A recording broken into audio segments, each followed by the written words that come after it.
আব্বা আমার হাতে একটা বিশেষ শিশি তুলে দিয়ে বলল, যা এটা তোর মায়ের ভাতের সাথে মিলিয়ে দে। আর হ্যাঁ, তোর মা যেন বুঝতে না পারে। এটা কি আব্বা? এইটা এইটা হইল খাওন। তাহলে আমি একটু খাই। না না, ভুলেও না। এইটা শুধু তোর আম্মার জন্য আনছি আমি, আর কারোর জন্য না। আমার বয়স তখন 6 কি 7। বিষক্রিয়া সম্পর্কে বিন্দুমাত্র জ্ঞান ছিল না তখন। শুধু এইটুকু বুঝেছি, আব্বা মায়ের ভাতের সাথে মিশিয়ে দিতে বলেছে আমায়, তাই করতে হবে। আম্মাকে ডেকে বললাম, আম্মা ভাত খাবে? খিদে লাগছে। দাঁড়া বাবা, হাতের কাজ সেরেই তোকে খেতে দিচ্ছি। আমি অপেক্ষা করতে থাকি আম্মা কখন রান্নাঘরে যাবে। একটু পরে হাতের কাজ সেরে আম্মা সত্যি সত্যি রান্নাঘরে ঢুকলো। গরম ভাতের পাতিল থেকে 1 চামচ ভাত বের করে আমার থালায় রাখলো। তারপর কিছু একটা ভেবে আরও 1 চামচ ভাত আমার থালাতে দিল। এরপর মা নিজের থালা নেয়, 3-4 চামচ ভাত সেই থালায় বেড়ে পাতিলটা যথাস্থানে রেখে দিল। ভাতের থালা থেকে এখনো ধোঁয়া উঠছে। একটা পাটি পেতে আম্মা আমার জন্য ভাত, আলু বেগুন তরকারি, থাকুনি পাতার বড়া সাজিয়ে দিল। তারপর বাইরে চলে যায়। কইরে আকাই, ভাত খাবি বলছিলি না? এখন কোথায় গেলি? হ আম্মা, আইতেছি। আমি বিশেষ শিশিটা প্যান্টের ভেতরে গুজে রান্নাঘরে ঢুকে পড়লাম। আম্মা আমায় দেখে উঠে চলে গেল। চারিদিকটা ভালো করে তাকাতে লাগলাম আমি। না, আম্মা আশেপাশে নেই। হাঁস মুরগিদের খাবার দেওয়ার কাজে ব্যস্ত সে।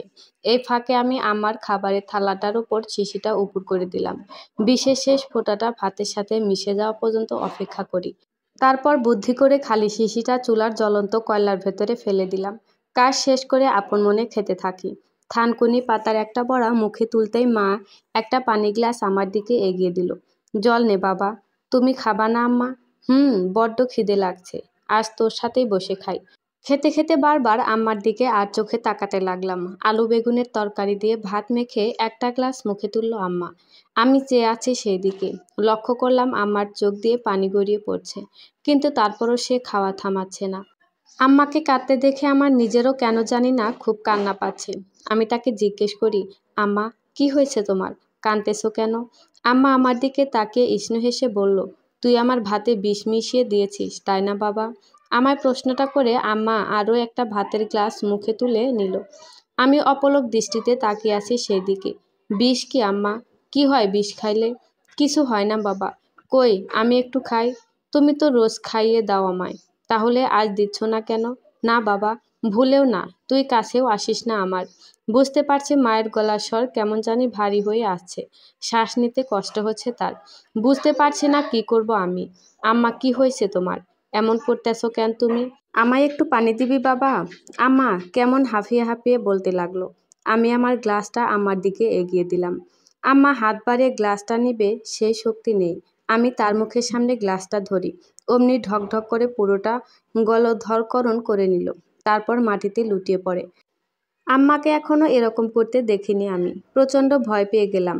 ওমা, তোমার কি খুব কষ্ট হইতেছে? এমন করতেছো কেন? আম্মা আমায় তার কাছে টেনে নিল। তারপর ক্ষীণস্বরে বলতে থাকে, আমায় পারলে ক্ষমা করে দিস বাবা। আমি তোর সাথে অনেক বড় অন্যায় করেছি। আল্লাহর কাছে বল যেন উনি তোর আম্মাকে ক্ষমা করে দেয়। আম্মার করুণ অবস্থা দেখে আর নিজেকে ধরে রাখতে পারলাম না আমি। চিৎকার করে সারা বাড়ি মাথায় তুললাম। একটু পরে পাশের বাড়ি থেকে মর্জিনা ফুপি আর ওর ভাই দৌড়ে আসে। আকাইদ, কি হয়েছে তোর? এমনভাবে কাঁদতেছিস কেন? মা মারছে নাকি? মর্জিনা ফুপু, আমার আম্মা কেমন জানি করতেছে দেখো। আমার খুব ভয় করছে মর্জিনা ফুপু। আম্মার কিছু হবো না তো? মর্জিনা ফুপু আর ওর ভাই আম্মার দিকে ছুটে গেল। ওরা দুজনে ফিসফিস করে কি বলছে বুঝতে পারছি না আমি। শুধু ফ্যালফ্যাল করে তাকিয়ে রইলাম। একটু পরে মর্জিনা ফুপুর ভাই আমায় বলল, আকাইদ, তোর আম্মারে হাসপাতালে নিতে হইব, নয়তো বাঁচানো যাবে না। আহ মরণ, বাচ্চাটার সামনে কি বলতেছিস এইসব? চুপ কর। মর্জিনা ফুপু ওর ভাইকে ধমক দিয়ে বলল। এর মধ্যে বাড়িতে আরও কিছু লোক জড়ো হয়। পাশের বাড়ির ইসমাইল চাচা তার ভ্যান নিয়ে আমাদের বাড়িতে উপস্থিত হয়। আম্মাকে সবাই ধরাধরি করে গাড়িতে উঠালো। আমি দৌড়ে পেছন পেছন গেলাম। ও ইসমাইল চাচা, আম্মা কথা কইতাছে না কেন? হাসপাতালে নিলে আম্মা ঠিক হইব তো? হরে বাপ, হবে। তোর আম্মার কিচ্ছু হবে না। এখন শোন, ঘরে টাকা পয়সা কোথায় আছে জানোস কিছু? আমাগো কারো কাছে তো অত টাকা নাই। টাকা আছে আছে, আমার কাছে আছে। এই বলে আমি ছুটে ঘরের ভেতরে গেলাম। আম্মা গতকাল 2 টাকার কয়েকটা নোট দিছিল আমায়। আর আজ যখন আব্বা বাড়িতে আসছিল কিছু কয়েন দিয়ে গেছিল। আমি টাকাগুলো হাতের মুঠোয় নিয়ে ভ্যানের সামনে দৌড়ে আসলাম। ইসমাইল চাচা, এই নাও টাকা। এই তো হইব তো। ইসমাইল চাচা কিছুক্ষণ হাঁ করে আমার মুখের দিকে তাকিয়ে রইল। ওমর খোদা, এই কয়টা টাকা দিয়া কি হইব? এই পোলা কয় কি, তোর মায়ের জন্য অনেক অনেক টাকা লাগবে রে বাপ। কিন্তু এত টাকা আমি কই পামো? আমার কাছে তো নাই। মর্জিনা ফুপুর ভাই এর মধ্যে কোথা থেকে চলে আসলো। তারপর ইসমাইল চাচাকে উদ্দেশ্য করে বলে, সময় নষ্ট না করে তুমি চলো, টাকা পয়সার ব্যবস্থা আমি করতেছি। চলো তুমি। আমার নিথরপ্রায় দেহ ভ্যানের ওপরে শুয়ে আছে। আমাকেও ভ্যানে উঠিয়ে দেওয়া হলো। আসন গেড়ে আম্মার মাথার কাছে বসলাম আমি। তার একটা হাত শক্ত করে ধরলাম, যাতে গাড়ি থেকে পড়ে না যায়।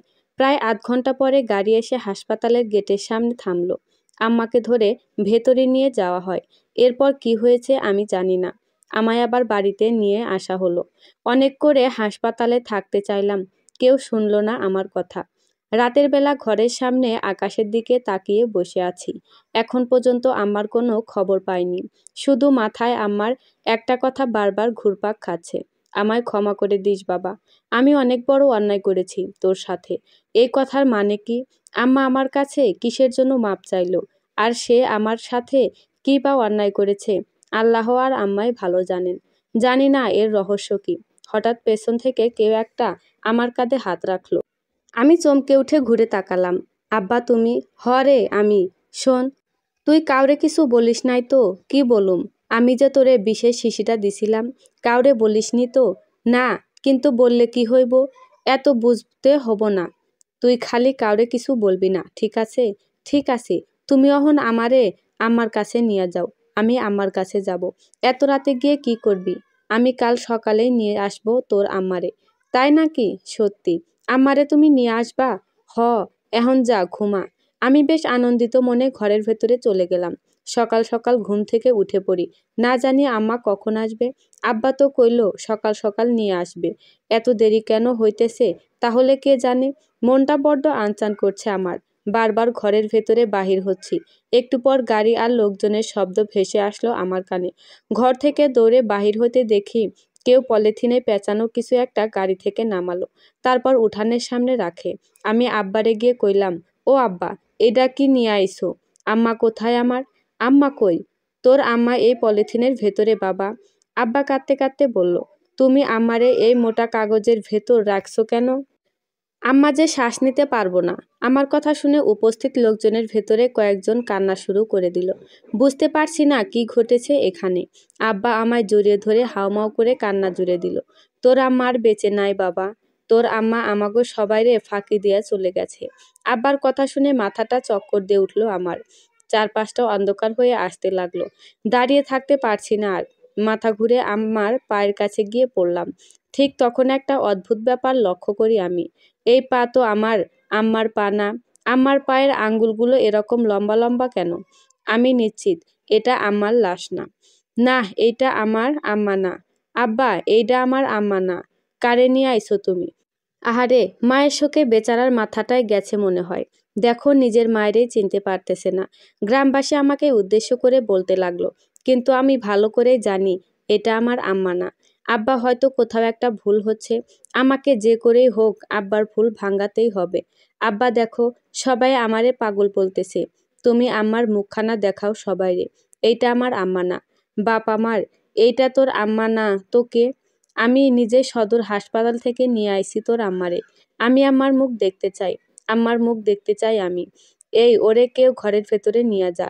এখানে আর বেশিক্ষণ রাখা যাবে না ওরে। পুরোপুরি পাগল হইয়া যাইব। মর্জিনা ফুপু আমায় ঘরের ভেতরে নিয়ে যায়। আমি কিছুতেই যেতে চাচ্ছিলাম না। এক প্রকার জোর করেই নিয়ে গেল। এরপর লাশটাকে গোসল করানো হলো। বাড়ির সামনে কবর খোঁড়া হচ্ছে, সেখানে দাফন করা হবে। একটা বিষয় সত্যি বুঝতে পারছি না, লাশটা তো আমার আম্মা নয়। তাহলে কেউ চিনতে পারছে না কেন? কই, কেউ তো অস্বাভাবিকভাবে আচরণ করছে না। তবে কি আমিই ভুল? কিন্তু এত বড় ভুল হয় কি করে আমার? নিজের মাকেই চিনতে পারবো না আমি? না, আমার ঘরের ভেতরে আটকে থাকা চলবে না। যে করেই হোক আমায় এখান থেকে বের হতে হবে। অনেক চেষ্টা করে কোনো মতে জানালার ফাঁক দিয়ে নিজের ছোট্ট শরীরটা বের করি। তারপর এক দৌড়ে কবরস্থানের কাছে গেলাম। আম্মাকে কবরে নামানো হবে সেই মুহূর্তে আমাকে দেখে উপস্থিত সবাই হতবাক। এ কি, এ ঘর থেকে বাহির হইল কেমনে? তোরা কি ওরে মাইরা ফেলতে চাস ওরে? সরো তোমরা, আমি আমার আম্মারে দেখমু। আম্মারে দেখমু আমি। এই বলে লোকজনের বাঁধ ভেঙে সাদা কাপড়ের মোড়ানো লাশের ওপরে হামলে পড়লাম। লাশের চেহারার দিকে চোখ পড়তে আটকে উঠলাম আমি। মুখমণ্ডল অস্বাভাবিকভাবে থেতলে গিয়েছে, কিছুই বোঝা যাচ্ছে না। এই কারণে হয়তো কেউ লাশটাকে চিনতে পারেনি, কিন্তু আমি ঠিকই চিনতে পেরেছি। আমি কইছিলাম, এইটা আমার আম্মা না। দেখলে তো তোমরা? আকাইদ বাবা, এইটা তোরই আম্মা। তুই কি বলতেছিস আমি তোর আম্মারে চিনতে পারবো না? দেখ, যা হয়েছে মেনে নে বাবা। তোমরা সবাই দাঁড়িয়ে দাঁড়িয়ে কি দেখো? তাড়াতাড়ি জানাজার কাজ শেষ করতে হইব। গল্পের পর্বগুলো নিয়মিত এবং সবার আগে পেতে আমার পেজ প্রদীপ চন্দ্র তিয়াস ভিজিট করুন। ধন্যবাদ। আব্বা সবাইকে তাড়া দিয়ে আমার লাশের দাফন কার্য শেষ করলো। আমার ফ্যাল করে সেদিকে তাকিয়ে থাকা ছাড়া কোনো উপায় রইল না। বারবার এটাই মনে হচ্ছিল, যদি আম্মার সাথে কবরের ভেতরে শুয়ে থাকতে পারতাম, আর কোনো কষ্ট থাকতো না আমার। দাফন শেষে সবাই আমায় ধরে ঘরে নিয়ে গেল। সবার সাথে সাথে আমিও এখন বিশ্বাস করি আম্মা আর এই পৃথিবীতে নেই। আমাকে ছেড়ে অনেক দূরে চলে গেছে সে, এমন জায়গায় যেখান থেকে কেউ ফিরে আসে না। কিন্তু আম্মা আমার সাথে কি এমন অন্যায় করেছে? কোন অপরাধবোধ স্বেচ্ছায় নিজের প্রাণ দিয়ে দিল? সেই প্রশ্নের উত্তর আজও অজানা। জানি না কোনোদিন এই অজানার রহস্যের সমাধান হবে কিনা। কয়েকদিন পরে আম্মা মারা যাবার পরে আব্বা এখন বাড়িতেই থাকে। আগে কাজের তাগিদে বেশিরভাগ সময় বাড়ির বাহিরে থাকতো। রাতের বেলা আমি আর আব্বা ভাত খাচ্ছি। আব্বা বারবার আমার দিকে তাকাচ্ছে। বুঝতে পারছি সে হয়তো কিছু বলতে চাইছে আমায়। একটু পরে নিজের সংকোচ কাটিয়ে আব্বা আমায় বলল, তোর সাথে একটা কথা ছিল আকাইদ। কি কথা আব্বা? তোর আম্মা তো চলে গেছে অনেক দিন হইল। তুই একলা একলা থাকতে পারস না ঘরে? যদি তোর জন্য, আমার জন্য কি আব্বা? তোর জন্য যদি আর একটা নতুন মা আনি, তুই রাগ করবি না তো? আব্বার কথা শুনে ভাতের গ্লাসটা মুখ পর্যন্ত তুলে আবার থালায় রেখে দিলাম। নতুন মা কেন আনবা? সে তো আমার আম্মা না। তুমি পারলে আমার নিজের আম্মারে আয়না দাও আব্বা। সেটা আর সম্ভব না বাবা। দেখ, নতুন আম্মা তোরে তোর আম্মার মতোই ভালোবাসবে। দেখবি 2 দিনেই তুই নিজের আম্মার কথা ভুইলা গেছো। আমি নতুন মা চাই না, আর আমার আম্মারেও ভুলতে চাই না। এই বলে আমি ভাতের থালায় পানি ঢেলে উঠে গেলাম। যেতে যেতে শুনতে পাই আব্বা পেছন থেকে বলছে, ভালো কথা কইলাম বুঝলি না? আমি কিন্তু তোর ভালোর জন্যই কইছিলাম। আব্বার কথায় ভ্রুক্ষেপ না করে আমি রান্নাঘর থেকে বেরিয়ে যাই। তারপর নিজের ঘরে গিয়ে দরজা বন্ধ করে দিলাম। এই ঘরে আমি আর আম্মা থাকতাম। তার বালিশখানা এখনো সেইভাবে বিছানায় পড়ে। মায়ের গায়ের গন্ধ এখনো আলনায় ঝুলে রাখা তার শাড়িতে লেগে আছে। শুধু মানুষটাই নেই। কেন জানি না এই ঘরে আসলেই বুকটা হু হু করে কেঁদে ওঠে। এই বিছানায় শুয়ে শুয়ে আম্মা কত গল্প শুনিয়েছে আমায়। রূপকথার রাজা রানীর গল্প, ব্যঙ্গামা ব্যঙ্গমীর গল্প, আরও কত কিছু। কত বায়না করেছি তার কাছে। আমার শত আবদার এই ঘরের আম্মার কাছে পূরণ হয়েছে। আবার মারও খেয়েছি, কেঁদেছি। আম্মা চোখের পানি মুছে দিয়েছে। কথাগুলো ভাবতে ভাবতে কখন যে ঘুমিয়ে পড়লাম খেয়াল নেই। হঠাৎ একটা শব্দে ঘুম ভেঙে গেল আমার। শব্দটা ঘরের বাহির থেকে আছে। দরজাটা খুলে ঘরের বাহিরে গেলাম। দরজার সামনে একটা মহিলা মুখে ঘোমটা দিয়ে গুটিসুটি মেরে বসে আছে। আমি বলে উঠলাম, কে কে আপনি? সে আমার কথা কোনো উত্তর দিল না।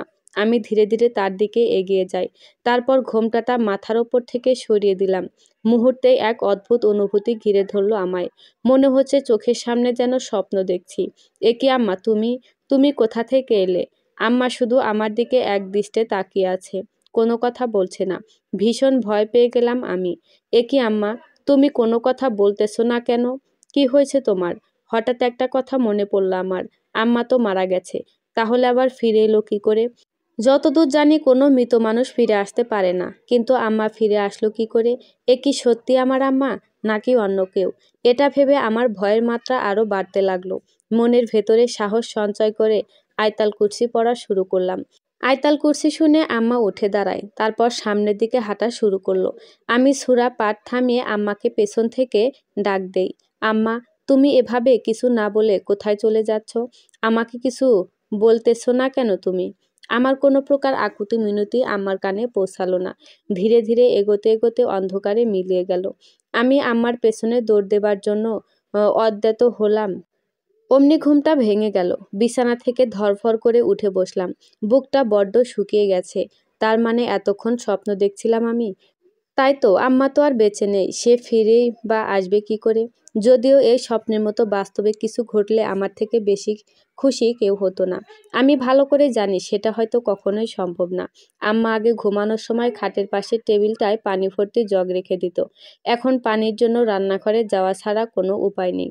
বিছানা থেকে উঠে ঘরের দরজাটা খুললাম, হাতে ছোট্ট টর্চটা নিয়ে বাইরে বেরিয়ে পড়ি। তারপর রান্নাঘরের দিকে পা বাড়াই। আব্বার শোবার ঘর পেরিয়ে রান্নাঘরে যেতে হয়। তার ঘরের দরজার সামনে আসতেই ভেতর থেকে অদ্ভুত আওয়াজ আমার কানে ভেসে আসলো। ঠিক সেই মুহূর্তে আমার চলার গতি থেমে যায়। ব্যাপারটা কি হলো বুঝতে পারছি না। ভেতর থেকে কিসের শব্দ আসছে? আমি চুপি চুপি আব্বার দরজার সামনে এগোতে থাকি। তারপর কান পেতে ভেতরে কি ঘটছে বোঝার চেষ্টা করলাম। এ তো কোনো মহিলার কান্নার আওয়াজ ভেসে আসছে। সে ফুপিয়ে ফুপিয়ে কান্না করছে। কিন্তু এত রাতে আব্বার ঘরে কোনো মহিলা এসে কান্না করবে? একবার ভাবলাম আব্বাকে ডেকে দেব, কিন্তু পরক্ষণেই থেমে গেলাম। ঘরের জানালার পাশে একটা ছোট ছিদ্র দিয়ে চোখ গেল আমার। আমি সেই ছিদ্র দিয়ে ভেতরটা দেখার চেষ্টা করি। ঘরের ভেতরে আব্বা মোবাইল জ্বলছে। আলোতে দেখতে পাচ্ছি আব্বা কোনো একটা মহিলার উপরে উঠে আছে। তাদের দুজনের গায়ের ওপরে একটা চাদর বেছানো। তবে এইটুকু বুঝলাম আব্বার গায়ে কোনো জামা নেই। সে মহিলাটার ওপরে উঠে কিছু একটা করছে। হয়তো খুব ব্যথা দিচ্ছে, যার জন্য সে সমানে কান্না করে চলছে। দুরুদ ভাই, ছাড়ো এবার, যাইতে হবে আমায়। আর একটু সময় থেকে যা। এই সময় ছাড়া যায় তুই বল? তাড়াতাড়ি শেষ করো, ভাইজান দেখে ফেললে মাইরা ফেলবই তো আমারে। কেন রে, এসব প্রথমবার নাকি? এত ভয় পাচ্ছিস কেন? আমার খুব ভয় করতেছে, তাড়াতাড়ি যাইতে দাও আমায়। এই তো হয়ে এসেছে। একটু পরে দেখলাম আব্বা মহিলাটাকে শক্ত করে জড়িয়ে ধরেছে। অমনি ঘরের লাইট বন্ধ হয়ে যায়। তাদের গলার আওয়াজটা ছাড়া আর কিছু শুনতে পাচ্ছি না আমি। উফ, ওড়নাটা কোথায় আমার? এই তো আমার বালিশের পাশে। নে ধর। দাও। হইল তোর জামা কাপড় পরা? হয়েছে, এবার গেলাম আমি। শোন, আবার কবে আসবি? তুই আগের মতো একদম ভালোবাসিস না আমায়। কি যে বলো না তুমি। আসবো আসবো, আবার আসবো। এই বলে মহিলাটা ঘর থেকে বেরিয়ে যায়। মোবাইলের টর্চের আলোতে এগোতে থাকে। আমিও তার পিছু নিলাম। দরজার কাছে গিয়ে চারপাশটা ঘুরে তাকাতে লাগলো কেউ আছে কিনা এটা দেখার জন্য। তার মুখমণ্ডল আমার সামনে আসতেই চমকে উঠলাম। এটা তো মর্জিনা ফুপু। তার মানে আব্বা এতক্ষণ মর্জিনা ফুপুকে কষ্ট দিচ্ছিল। এই মর্জিনা ফুপু, তো কিছুই বলো না আব্বাকে, উল্টো আবার আসার কথা বললে। এ আবার কেমন কষ্ট, যা কেউ নিজে থেকেই পেতে চায়? আমার মাথায় ঢুকছে না কিছুই। মর্জিনা ফুপু চলে যেতে আমি পেছনে ঘুরে বাড়ির দিকে পা বাড়ালাম। তারপর আবারও আব্বার ঘরের সামনে যাই। দরজাটা খোলাই আছে। কিছু না বলে ভেতরে ঢুকে পড়লাম। আব্বা বিছানায় বসে একটা সিগারেট ধরালো। তার পুরো শরীর ঘেমে একাকার। এখনো দীর্ঘশ্বাসের শব্দ শোনা যাচ্ছে। মনে হয় এইমাত্র কোনো পরিশ্রমের কাজ করে এলো। আব্বা আমাকে নিজের ঘর দেখে যেন আকাশ থেকে পড়ল। এ কি, তুই এখানে? হ, আমি। কখন এসেছিস? অনেক আগেই এসেছি। কতক্ষণ আগে? কিছু দেখেছিস তো? দেখেছি। কি দেখেছি? আব্বার চোখে মুখে ভয় আর আতঙ্কের ছাপ স্পষ্ট। তুমি মর্জিনা ফুপুকে মারছো? তাই দেখলাম। মর্জিনা ফুপু খুব কান্না করতেছিল। আব্বা, মর্জিনা ফুপু তো কত ভালো। তুমি তারে এইভাবে কষ্ট দিলা কেন? বলিস কি? আচ্ছা, কোথা থেকে এসব দেখলি তুই? ওই যে টিনের ফাঁক দিয়ে। যা দেখেছিস ভালো করেছিস। বাইরের কাউকে বলিস না ভুলেও। মনে করবি স্বপ্ন দেখছোস। কেন আব্বা, সবাইরে কইলে কি হইব? কি হইব? এদিকে আয়, বুঝাইতেছি তোরে। কি হইব? দাঁত কটমট করে আব্বা বলল। আমি তার দিকে এগিয়ে যাই। আব্বা আমায় তার পাশে বসালো। তারপর জ্বলন্ত সিগারেটের আমার হাতের কাছাকাছি এনে বলল, লাগলো? এই আগুনটা তোর হাতের ওপর চেপে ধরলে কি হবে বলতো? আমি ভয় পেয়ে কোনো কথা বললাম না। কি ভয় পেয়েছিস তাই না? এটা তোর হাতে ছোঁয়ালে হাত পুড়ে যাবে। যদি কাউকে কিছু বলেছিস, তোর হাতে এটা আমি সত্যি সত্যি চেপে ধরবো। তখন বুঝবি বাপের ঘরে আড়ি পাতা কি মজা। আব্বার এই রূপ কখনো দেখিনি আমি। প্রচণ্ড ভয় পেয়ে গেলাম। একটা ঝটকা দিয়ে হাতটা ছাড়িয়ে ঘর থেকে বেরিয়ে গেলাম। নিজের ঘরে ঢুকে দরজাটা বন্ধ করে দেই। আমার শুকনো গলা এখন পর্যন্ত পানির ছোঁয়া পায়নি। যদিও এখন আর তেষ্টা নেই। কখন যে মিটে গিয়েছে নিজেও জানি না। কেন জানি না একা একা শুয়ে থাকতে ভীষণ ভয় করছে। আব্বার কাছে যাব, সেই সাহসটুকুও নেই। বিছানা থেকে নেমে আলনা থেকে আম্মার একটা শাড়ি নিলাম। তারপর সেই শাড়িটা বুকের ভেতরে জড়িয়ে চোখ বন্ধ করে শুয়ে পড়ি। আম্মার গায়ের গন্ধ তার উপস্থিতি জানান দিচ্ছে। অনুভব করতে পারছি সে আমার সাথেই আছে। ভয়ের মাত্রা ধীরে ধীরে কাটতে লাগলো। এরপর মনের অজান্তেই ঘুমিয়ে পড়লাম। পরের দিন সকালবেলা ঘুম থেকে উঠে দেখি আব্বা তার ঘরে নেই। চারিদিকে খোঁজাখুঁজি করেও কোথাও পেলাম না। এদিকে প্রচণ্ড খিদেও পেয়েছে। রান্নাঘরে গিয়ে হাঁড়ি থেকে পান্তা ভাত আর গতকালে ভেজে রাখা কচুরি ফুলের বড়া নিয়ে বসে পড়লাম। ঠিক তখন বাড়ির বাইরে লোকজনের গলার আওয়াজ শুনতে পাই। কেউ একজন আমায় ডেকে বলল, কই রে আকাইদ, কোথায় গেলি? দেইখা যা, তোর আব্বা নতুন বউ নিয়ে আইছে। কথাগুলো শুনে আমার হাত পা রীতিমতো থরথর করে কাঁপতে লাগলো। আমি দৌড়ে ঘরের বাহিরে গেলাম। গিয়ে দেখি আব্বা বাড়িতে দরজার সামনে দাঁড়িয়ে। তার সাথে দাঁড়িয়ে থাকা রহমান ভাইজান আমার দিকে তাকিয়ে হাসছে। কই রহমান ভাইজান, আব্বা আবার কারে বিয়া কইরা নিয়ে আসলো? কেন রে, খুব ভয় পাইয়া গেছিলি বুঝি? কি যে বলো না তুমি। আহা রহমান, এসব কেন মশকরা? ছেলেটার মা মারা গেছে কয়েকদিন আগে, তাই আইসোস ওর সাথে মজা করতে? আব্বা রহমান ভাইজানকে উদ্দেশ্য করে বলে, আচ্ছা আমার ঘাট হয়েছে, আর করুম না এমন মজা। তা আকাই, তোর দিনকাল কেমন চলে রে? ভালো ভাইজান। বাড়িতে একলা একলা থাকো? ভয় করে না তো? একা কই থাকি, আব্বাও তো থাকে। তোর আব্বার কতক্ষণ বাড়িতে থাকে? আমি রহমান ভাইজানকে কিছু বলতে যাব, এর মধ্যে মর্জিনা ফুপু হাতে একটা থালা নিয়ে বাড়ির ভেতরে ঢুকে পড়ল। আকাইদ, রসির ঘরে আয় তো। কি আনছো মর্জিনা ফুপু? আয় আগে, তারপর দেখাইতেছি। আমি মর্জিনা ফুপুর সাথে চলে যাওয়াতে রহমান ভাইয়াও বেরিয়ে গেল। এদিকে আব্বা গেছে পুকুরে গোসল করতে। মর্জিনা ফুপু রান্নাঘরে ঢুকে তারপর থালাটা মাটিতে রেখে ঢাকনাটা সরালো। দেখতে পেলাম আমার জন্য কতগুলো পিঠে ভেজে নিয়ে আনছে। সকাল সকাল ভাবছি, নিয়ে এগুলা খেয়ে নে, তোর আব্বারও দিস। আচ্ছা ঠিক আছে, আমি উঠি তাহলে। মর্জিনা ফুপু শোনো না। হ বল। কাল রাতে আমি কিন্তু সব দেখেছি। আমার কথা শুনে মর্জিনা ফুপু যেন ভরকে গেল। দেখছো মানে? কি দেখছো তুই? আব্বা তোমারে খুব কষ্ট দিছিল, আমি সব দেখেছি। মর্জিনা ফুপুর চোখ মুখ বড় হয়ে গিয়েছে। আমি নিজেও বুঝতে পারছি না সে এত ভয় পেয়ে গেল কেন। মর্জিনা ফুপু আমার মুখটা চেপে ধরল, তারপর ফিসফিস করে বলতে লাগলো, বাপ আমার, ভুলেও এই কথা আর মুখে নিস না। কেন গো, মুখে নিলে কি হইব? আব্বা তোমারে এত মারলো, তুমি কাউরে কিছু কও না কেন? চুপ, একদম চুপ। শোন, তুই এই কথা ভুলেও মুখে আনবি না আর। যদিও আনছোস, আমার বিষ খেয়ে মরা ছাড়া উপায় থাকবে না। হঠাৎ করে বিষের কথা শুনে আমার টনক নড়ে পড়ল। তার মানে কি বিষ খেলে মানুষ মারা যায়? কই, আমি তো জানতাম না আগে। কি কইলা তুমি মর্জিনা ফুপু? বিষ খাইলে মানুষ মারে? হ রে হ, খুব ভয়ঙ্কর জিনিস এই বিষ। কেন জানিস না? তোর মা তো এই বিষ খাইয়াই মরল। মর্জিনা ফুপুর কথা শুনে যেন বাজ পড়ল আমার মাথায়। এটা কি বলতেছো মর্জিনা ফুপু? কেন জানি না, আমি না চাইতেই দুটো চোখ পানিতে ভিজে গেল আমার। আম্মা বিষ খায় নাই মর্জিনা ফুপু। আমার আম্মা বিষ খায় নাই? কি কও, আমরা তো সবাই তাই জানি। মর্জিনা ফুপু আম্মারে আমি বিষ খাওয়াইছি। কথাটা বলে আর নিজেকে আটকে রাখতে পারলাম না আমি। মর্জিনা ফুপুর সামনে কান্না করে দিলাম। একদিকে মর্জিনা ফুপু আমার কথা শুনে হাঁ করে তাকিয়ে রইল, যেন নির্বাক হয়ে গিয়েছে সে। এই পোলা, তোর কি মাথাটা গেছে একবারে? কি বলতেছিস জানো তুই? হ, আমি ঠিক কইতেছি। তুই বিশেষ শিশি পাইলি কই? আব্বা দিছিল। আব্বার কথা শুনে মর্জিনা ফুপু আটকে উঠল। চারপাশটা তাকাতে লাগলো সে। তারপর আমায় বলে, চল ঘরে যাই। এখানে বসে সব কথা বলা ঠিক হবে না, যে কেউ চলে আসতে পারে। ঠিক আছে। হ। ইতিমধ্যে আব্বা গোসল সেরে চলে আসলো। কি রে মর্জিনা, তুই কখন আইলি? এই তো একটু আগে। আইসো যখন একটা কাজ করো, আমার খাবারটা বেড়ে দে। হ, দিতেছি। মর্জিনা ফুপু আব্বাকে ভাত বেড়ে দিয়ে আমাকে নিয়ে তার ঘরে চলে গেল। তারপর দরজাটা বন্ধ করে দেয়। আমাকে খাটের উপর বসায়, তারপর নিজেও বসলো।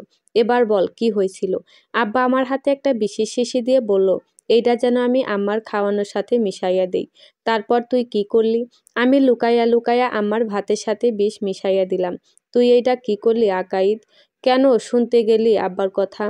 আমি কি জানতাম আম্মা এইটা খাইয়া মইরা যাইব? তোর আব্বা আর কিছু বলেছে তোরে? না, আর সবাইরে এই কথা কইতে নিষেধ করেছে, তাই আমি কাউরে কিছু কই নাই। একটু পর আব্বা চলে আসে। মর্জিনা ফুপুর দরজাটা খুলল। আব্বা মর্জিনা ফুপুকে বলে, কিরে, দরজা বন্ধ কইরা আমার পোলার লগে কি করস? মর্জিনা ফুপু কিছুক্ষণ আব্বার দিকে তাকিয়ে রইল। তারপর কিছু না বলে ঘর থেকে বেরিয়ে যায়। আব্বা আমার দিকে এগিয়ে আসে। কিরে, ও কিছু কইছে নাকি তোরে? নাকি তুই কইছো? না, আমি কিছু কই নাই। তাহলে দরজা বন্ধ করছিলি কেন? আমি করি নাই, মর্জিনা ফুপু করছে। দেখ, উল্টাপাল্টা কাউরে কিছু বলিস না। যদি বলছস তোর একদিন কি আমার একদিন। কি কথা ঢুকছে কানে? আমি ভয়ে ভয়ে উত্তর দিলাম। এই বলে আব্বা চলে গেল। আমি শুধু ঠায় দাঁড়িয়ে রইলাম। তার মানে আব্বা ইচ্ছে করে আম্মাকে খুন করেছে। কিন্তু কেন? আম্মার সাথে কি এমন শত্রুতা তার? আর আম্মাই বা নিজে থেকে জেনেও বিষ খেলো কেন? এই দুজনের ভেতরে কোনো রহস্য তো অবশ্যই আছে। এই চিন্তায় ভাবিয়ে তুলছে আমায়। সারাদিন এগুলো ভাবতে ভাবতেই কেটে গেল। এরপর সন্ধ্যাবেলা। আব্বা বাড়িতে নেই। আমি একা বৈঠকখানায় বসে আছি। ঠিক তখন ইসমাইল চাচা বাড়ির ভেতরে এসে ঢুকলো।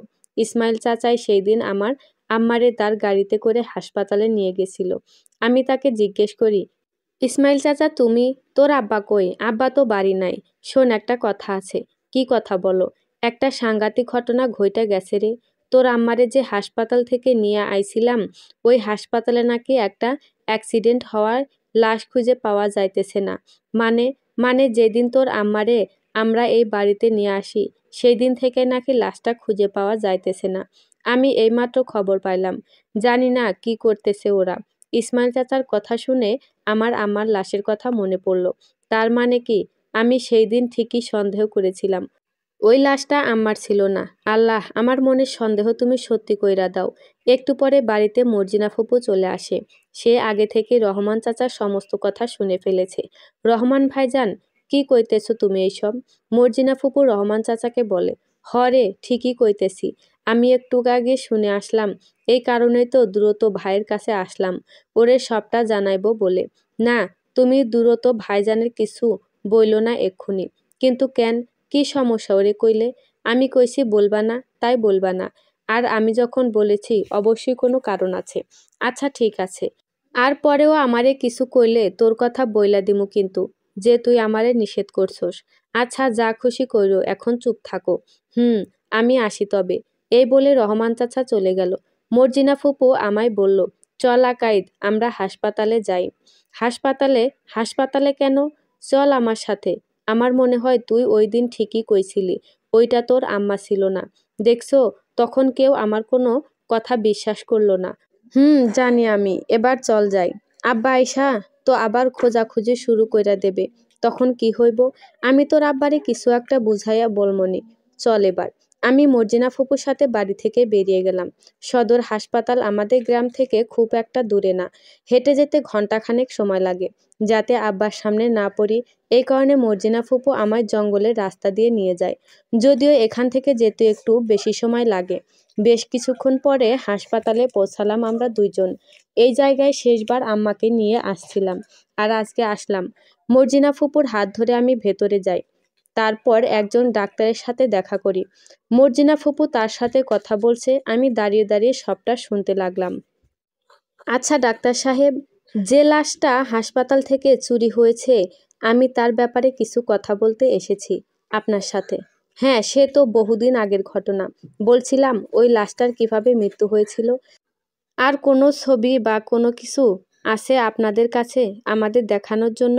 দেখুন, ওনার তো অ্যাক্সিডেন্ট মৃত্যু হয়েছিল, আর চেহারা এতটাই বাজেভাবে নষ্ট হয়ে গিয়েছিল, ওনার পরিবারের লোকজন পর্যন্ত চিনতে পারছিল না।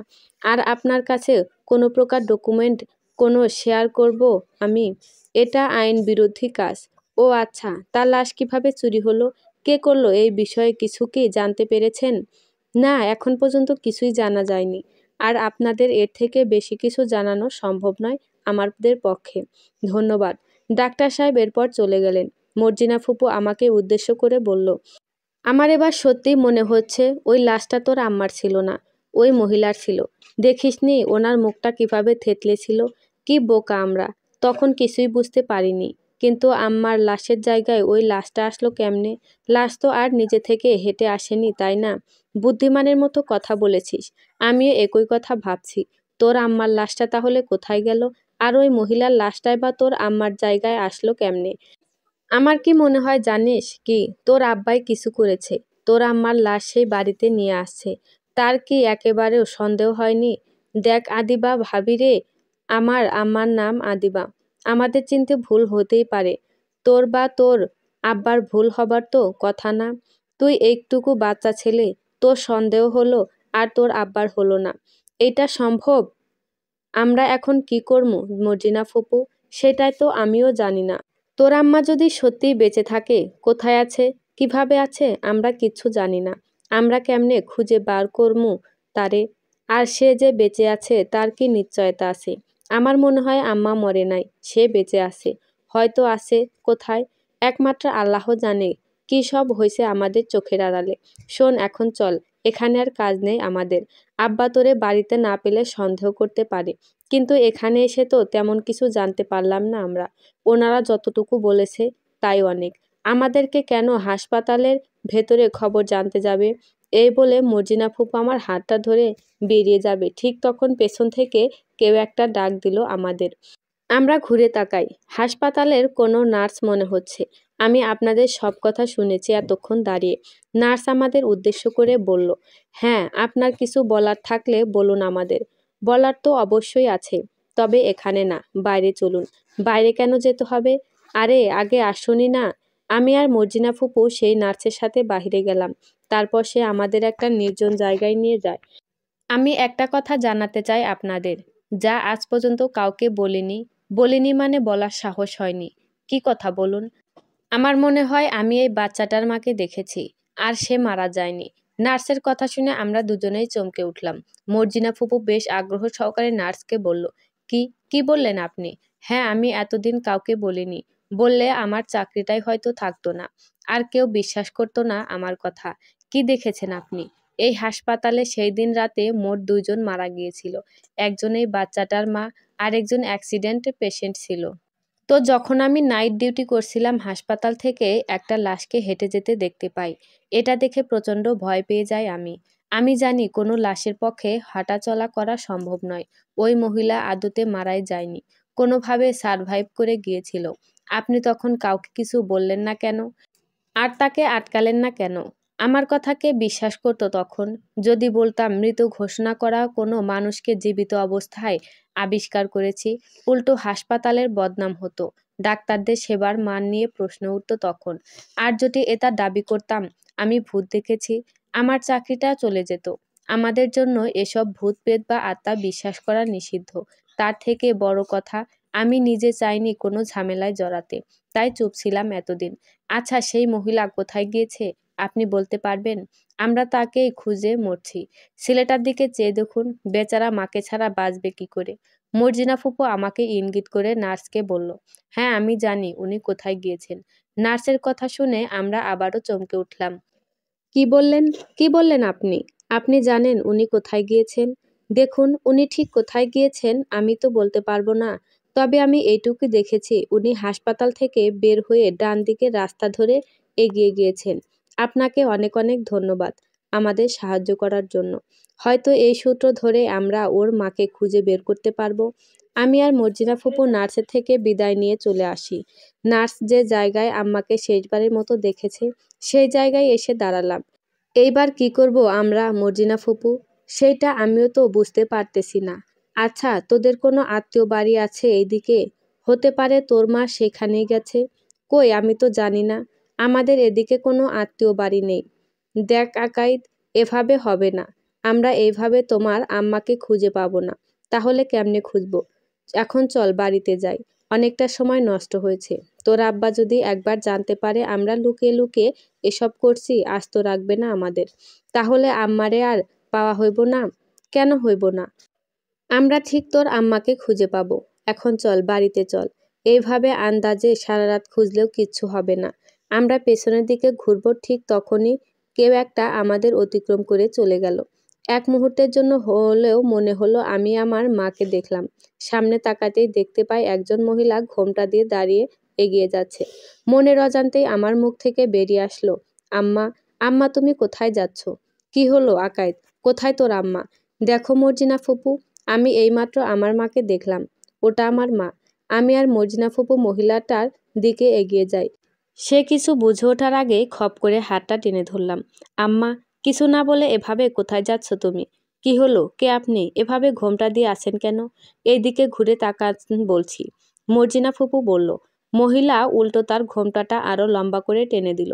মর্জিনা ফুপু তার কাছাকাছি যেতে সে এক ঝটকায় নিজেকে মুক্ত করে নেয়। তারপর চোখের পলকে কোথায় পালিয়ে গেল কিছুই বুঝে উঠতে পারলাম না আমরা। মর্জিনা ফুপু আম্মা কোথায় চলে গেল? এইমাত্র তো এখানেই ছিল। তুই কি পাগল হয়ে গেছিস আকাইদ? কে তোর আম্মা? উনি তোর আম্মা হইলে এইভাবে পালিয়ে যাবেন কেন? না, ওটা আমার আম্মা। না, আমাদের কোথাও একটা ভুল হইতেছে। ওটা আদিবা ভাবি হতেই পারে না, হয়তো অন্য কেউ, তাছাড়া চোর তোরও হইতে পারে। তোর আম্মা হইলে এইভাবে পালিয়ে যাইতো না। চল আমরা বাড়িতে যাই, আর এটা নিয়ে এত চিন্তা করিস না। একরাশ হতাশা নিয়ে আমি আর মর্জিনা ফুপু বাড়িতে ফিরে আসলাম। এখনো বুঝতে পারছি না কে ছিল ওটা, এইভাবে পালিয়ে গেল কেন আমাদের দেখে।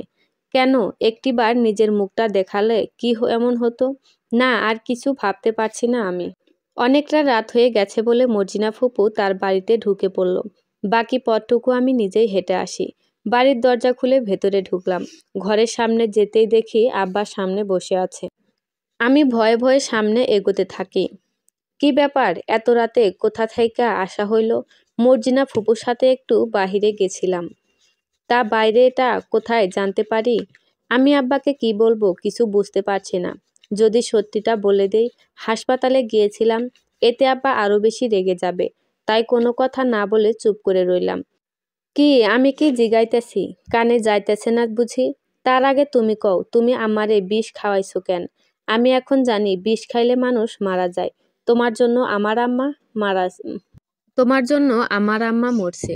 মুখ ফসকে আমার কথাগুলো বেরিয়ে গেল। আমার কথা শুনে আব্বা হতবাক, যেন নিজের কানকে বিশ্বাস করতে পারছে না। এই এই আকাইদ, তোরে সব কে শিখাইলো? বল আমারে। আমি বলুম না, তোমায় কেন বলমু? বাহ বাবা বাহ, অনেক বড় হইছই দেখছি।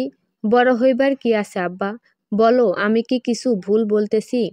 আমি কিন্তু সবাইরে সবটা বলে দিমু যে তুমি আমার আম্মারে মারছো। তোর আম্মারে তো আমি মারি নাই, মারছস তুই। বল, খাবারে কে বিষ মিশাইয়া দিছিল? আমি দিছিলাম। আমি দিছিলাম।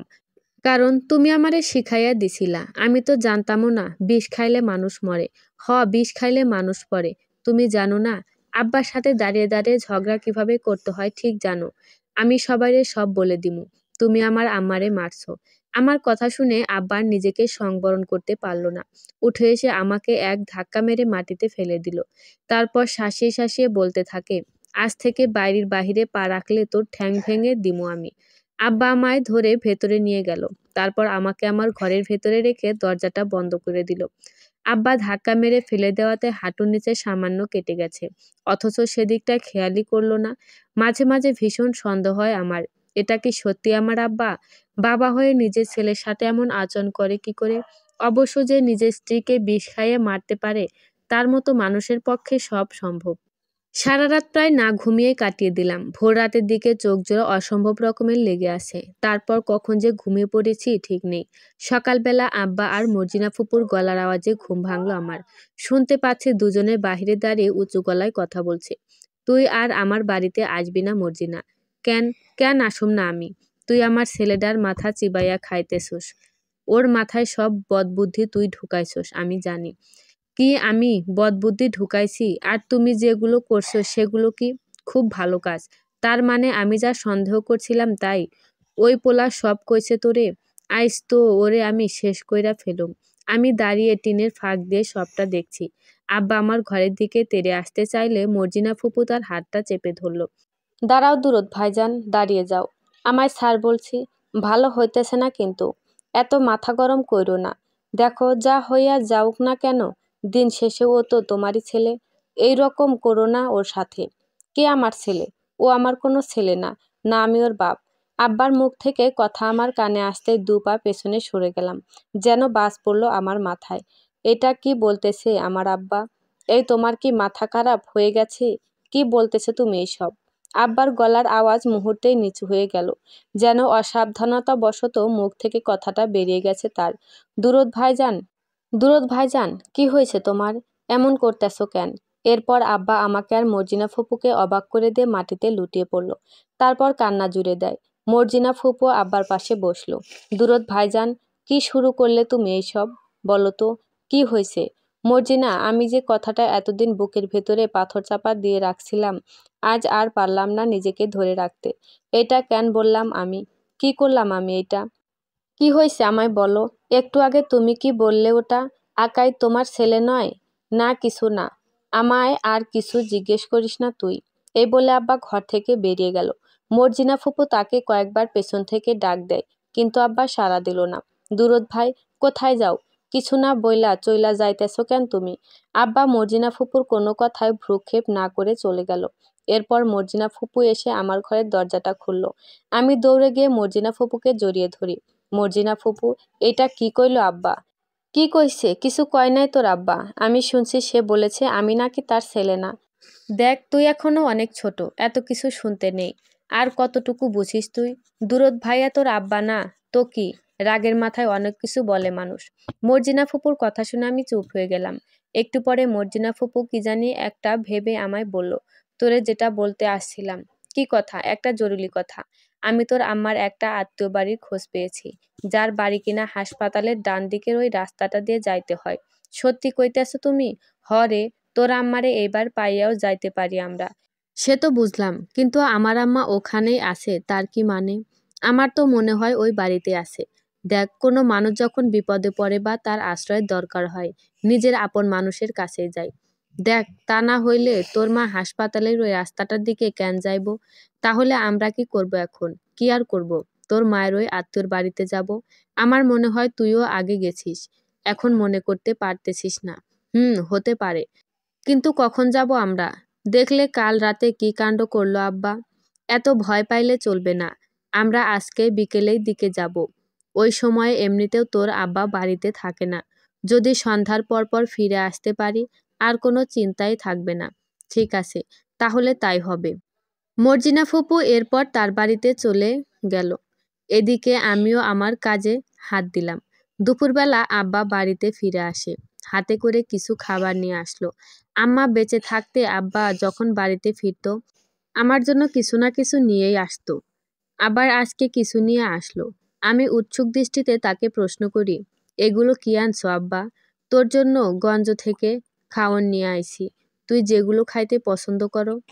খাবারগুলো সত্যি আমার ভীষণ প্রিয়, কিন্তু আমি তেমন আগ্রহ প্রকাশ করলাম না।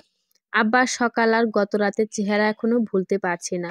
আমার মনের অবস্থা বুঝতে পেরে আব্বা আমার কাছে এসে আমায় আদর করতে করতে বলতে লাগলো, রাগ করছিস বাবা?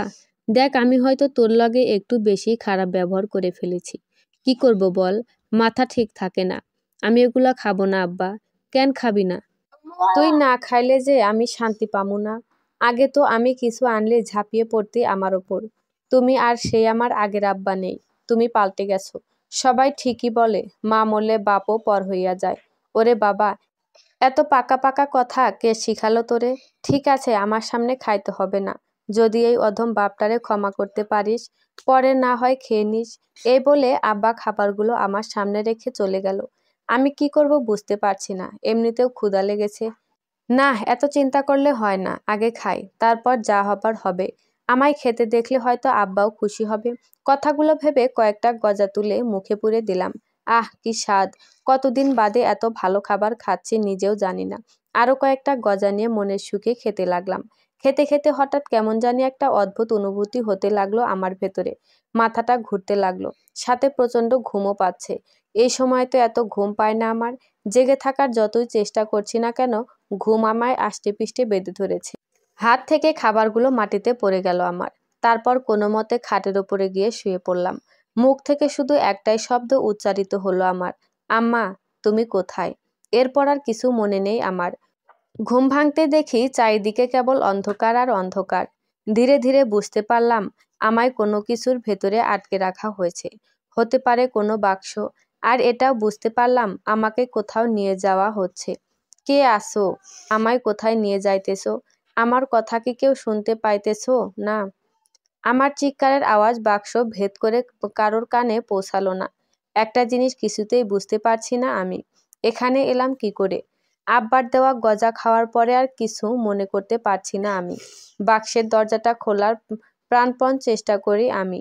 একটু পরে লক্ষ্য করলাম কেউ যেন বাহির থেকে দরজাটা খুলছে। একটা লোক দরজা খুলে আমার দিকে একটা জলের বোতল এগিয়ে দিল। জলটা খেয়ে নে, আর যতই ছটফট করিস না কেন, এখান থেকে জীবনেও বের হতে পারবি না তুই। লোকটার হাত আমার কাছাকাছি আসতেই আমি তার হাতের ওপরে সজোরে একটা কামড় বসিয়ে দিলাম। তারপর বাক্স থেকে বেরিয়ে আসি। সে আমাকে ধরার চেষ্টা করেও ব্যর্থ হয়। ইতিমধ্যে আমি গাড়ি থেকে লাফ দিয়ে নিজেকে মুক্ত করে নিয়েছি। ভাগ্যিস গাড়িটা কিছু সময়ের জন্য থামানো ছিল। তারপরও এত ওপর থেকে লাফ দেওয়ার কারণে আমার কপাল খানিকটা কেটে যায়, আর পায়েও ভীষণ ব্যথা অনুভব করতে লাগলাম। কিছুতেই উঠে দাঁড়াতে পারছিলাম না। অল্প কিছু সময়ের ভেতরে রাস্তার লোকজন জড়ো হয়। সে ড্রাইভারের হদিশ নেই কোথাও। রাস্তার লোকজন আমায় নানান প্রশ্নে জর্জরিত করতে থাকে, অথচ আমি যে চোট পেয়েছি সেদিকে হুঁশ নেই কারো। এই ছেলে কোথা থেকে এলে? বাড়ি কোথায়? তোমার সাথে কি কেউ নেই? একা একা বেরিয়েছ কেন? আমি ওদের প্রশ্নের কি উত্তর দেব বুঝতে পারছি না। একটু পরে একটা পরিচিত কণ্ঠ কানে ভেসে আসলো আমার। কি হয়েছে এখানে? একটু দেখতে দিন আমায়। আমায় সামনে যেতে দিন। সে ভিড় ঠেলে কেউ একজন সামনে এগিয়ে আসতে লাগলো। তার দিকে চোখ পড়তে আমি বিস্ময়ে হতবাক, যেন জেগে জেগে স্বপ্ন দেখছি। মুখ ফুটে বলে উঠলাম, আম্মা তুমি? আম্মা? কে তোমার আম্মা বাবু? আম্মার কথা শুনে আমি যেন আকাশ থেকে পড়লাম। এটা কি বলছে আমার মা? আম্মা, আমি আকাইদ, তোমার ছেলে। এই কয়দিনে ভুলে গেলে আমায়? বাবু, তোমার কোথাও একটা ভুল হচ্ছে। আমি তোমার মা নই। আমায় মিথ্যা কেন বলছো? আমি জানি তুমি আমার আম্মা। তুমি ছাড়া আর কে আমার মা হবে? আচ্ছা, তুমি কোথা থেকে এসেছো? আর কেউ নেই তোমার সাথে? আমি আম্মার কথার কোনো উত্তর দিলাম না, শুধু অবাক হয়ে চেয়ে আছি তার দিকে। জানি না আম্মা আমায় চিনতে কেন পারছে না। আমায় দেখতে পেয়ে তো এতক্ষণে বুকে জড়িয়ে নেওয়ার কথা। কি হলো, কথা বলছো না কেন? ঠিক আছে, ব্যাপার না, তুমি বরং আমার সাথে চলো। কোথায় যাব? আমার বাসায় যাবে। দেখো, তুমি তো চোট পেয়েছো, তাই তোমার চিকিৎসা দরকার। একটু পরে রাস্তাটা ভিড়শূন্য হতে থাকে। তারপর সে একটা রিক্সা ডেকে আমায় রিক্সায় তুলে তার পাশে বসালো। চেহারার মিল ছাড়া মায়ের আর কোনো কিছুই খুঁজে পাচ্ছি না এই মহিলার ভেতরে। কথাবার্তা, পোশাক, কোনো কিছুতেই মিল নেই। আম্মা আগে কখনোই এত শুদ্ধ করে কথা বলতো না, না এই রকম চাদরের সাথে শাড়ি পরতো। তবে ওনার মুখ আর কণ্ঠের সাথে মায়ের হুবহু মিল। মানুষ চাইলে নিজের কথাবার্তার ধরন, পোশাক পাল্টে ফেলতে পারে, কিন্তু যে জিনিসগুলো পাল্টানো সম্ভব নয়, অদ্ভুতভাবে সেগুলোর সাথে আমার মায়ের ভীষণ মিল। চলতে চলতে রিক্সাটা রাস্তার একটা ছোট খাদের ভেতরে পড়ল। অমনি সে আমাকে সামলে নেয়। তারপর আমায় প্রশ্ন করে, তোমার নাম কি বাবু? আকাইদ। পুরো নাম? আকাইদ হাসান। তুমি এই জায়গায় একা একা চলে আসলে কি করে? পালিয়ে আসনি তো বাড়ি থেকে? না, আমি পালাইনি। তবে ওই লোকটা? কোন লোকটা? আমি তো চিনি না তাকে। তবে সে আমার সাথে খুব খারাপ কিছু করতে চেয়েছিল। তুমি জানতে সে খারাপ কিছু করতে চেয়েছিল? তাহলে তার সাথে এলে কেন? আমি নিজে নিজে আসিনি। যখন ঘুম ভাঙল, দেখি একটা অন্ধকার বাক্সের ভেতরে আটকে আছি। তারপর ওই লোকটা আমায় পানি খেতে দিল। আমি তখন বুদ্ধি করে গাড়ি থেকে নেমে এসেছি। বাহ, এটা খুব ভালো করেছো। তোমার বাবা মা নিশ্চয় এতক্ষণে হন্য হয়ে খুঁজছে তোমায়। না, কেউ খুঁজছে না আমায়। খুঁজছে না মানে? কেন? আমার মা নেই, আব্বা আছে শুধু। আব্বাই আমায় ওই খারাপ লোকটার হাতে তুলে দিয়েছে। ধুর, এটা হয় নাকি আবার? হয়। আব্বার দেওয়া ওই গজাগুলো খেয়ে আমার খুব ঘুম পায়। তারপর আর কিছু মনে নেই আমার। হয়তো আব্বাই চেয়েছিল আমি যেন আর ওই বাড়িতে না থাকি, তাই আমায় খারাপ লোকটার হাতে তুলে দিয়েছিল। ইস, বাবা এমন একটা কাজ কেন করলো তোমার সাথে? আমিও জানি না। একটা কথা, তোমার কথাগুলো শুনে মনেই হচ্ছে না আমি বাচ্চার সাথে কথা বলছি। এরকম বড়দের মতো কথা শিখলে কোথা থেকে? জানি না, আমি নিজেও জানি না। তবে অনেকেই বলে আম্মা চলে যাবার পরে নাকি আমার ভেতরে অনেক পরিবর্তন আসছে। বুঝতে পেরেছি, আসলে এটা সত্যি। পরিস্থিতি মানুষকে সময় থেকে অনেক বেশি ম্যাচিউর করে দেয়। তোমার ক্ষেত্রেও হয়তো তাই ঘটেছে। ম্যাচিউর কি? আমি এই অদ্ভুত শব্দের সাথে পরিচিত নই, তাই তাকে প্রশ্ন করি। হা হা, ম্যাচিউর হলো পরিপক্ক। মানে তুমি সবকিছু বুঝতে শিখে গেছো। এরপর ওনার আর কোনো কথা হলো না আমার। রিক্সা আপন গতিতে এগিয়ে চলতে লাগলো। এদিকে আমার বাড়িতে বিকেলবেলা আব্বা বাড়িতে ফিরে আসে। এসে আমার নাম ধরে ডাকতে শুরু করলো। আকাইদ, আকাইদ, কই গেলি রে? আমার কোনো সাড়া শব্দ না পেয়ে আব্বা চারপাশটা খুঁজতে লাগলো। তারপর আমার ঘরের দিকে আসে। দরজা খুলে দেখতে পায় আমি নেই ভেতরে। সারা বাড়ি আমায় তন্ন তন্ন করে খুঁজেও কোনো রকম সন্ধান মিলল না। বেশ কিছুক্ষণ আমায় খুঁজে না পেয়ে মর্জিনা ফুপুর বাড়িতে গেল। কি রে মর্জিনা, আকাইদ কোথায়? সে আমি কি জানি? তুই জানিস না মানে? ও তো বেশিরভাগ সময় তোর লগেই থাকে। থাকতো, কিন্তু তুমি সকালবেলা আমায় নিষেধ করে দেবার পরে আর একেবারেও যায়নি। না, ও আসছে। তাহলে কোথায় গেল ছেলেটা আমার? কেন বাড়িতে নেই ও? বাড়িতে থাকলে কি তোর কাছে আসতাম? ভালো করে খুঁজে দেখো, কোথায় আর যাবে? আমার কিছু মাথায় ঢুকছে না। কোথায় চলে যাবে ছেলেটা? আচ্ছা, তুমি শেষবারের মতন কখন দেখছিলা ওরে? মনে আছে দুপুরবেলা তুই আমায় কিছু খাবার দিছিলি ওর জন্য? আমি ওইগুলা নিয়েই দিছিলাম ওরে। আর এটাও বলেছিলাম যে খাবারগুলো আমি নিয়ে আসছি। তুই দিছিলি বলি নাই? কেন বলো নাই? দেখ, সকালে এমনিতেই ওর সাথে অনেক খারাপ ব্যবহার করেছি। ভাবছি আমি আনছি শুনলে ও খুশি হইব, মনটা হয়তো ভালো হইব ছেলেটার। কেউ উল্টাপাল্টা সব হয়ে গেল বলতো। এ তো খুব চিন্তার বিষয়। আচ্ছা চলো, আমিও গিয়ে খুঁজি তোমার সাথে। এইভাবে ও কোথায় চলে যাবে? আমার মনে হয় খুঁজলে ঠিক পাওয়া যাইব। এত চিন্তা কইরো না।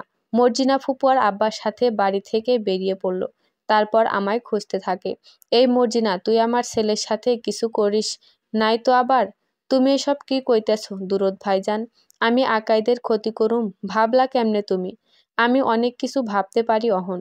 তুই গজার সাথে কিছু মানে? তুমি বলতে চাও আমি কি এর আগে খাওয়াই নাই তোমাগো? দেখো, একদম ঠিক হইতেছে না কিন্তু। আজে বাজে কথা বন্ধ করো। ঠিক আছে, বলমু না আর। আর শুনে রাখ, ওর সাথে কেউ খারাপ কিছু করলে আমি কিন্তু ছাড়মু না তারে। আজ মনে হয় ছেলের জন্য একটু বেশি দরদ দেখাইতেছ। এতদিন কোথায় ছিল এত ভালোবাসা? বাজে কথা বলিস না।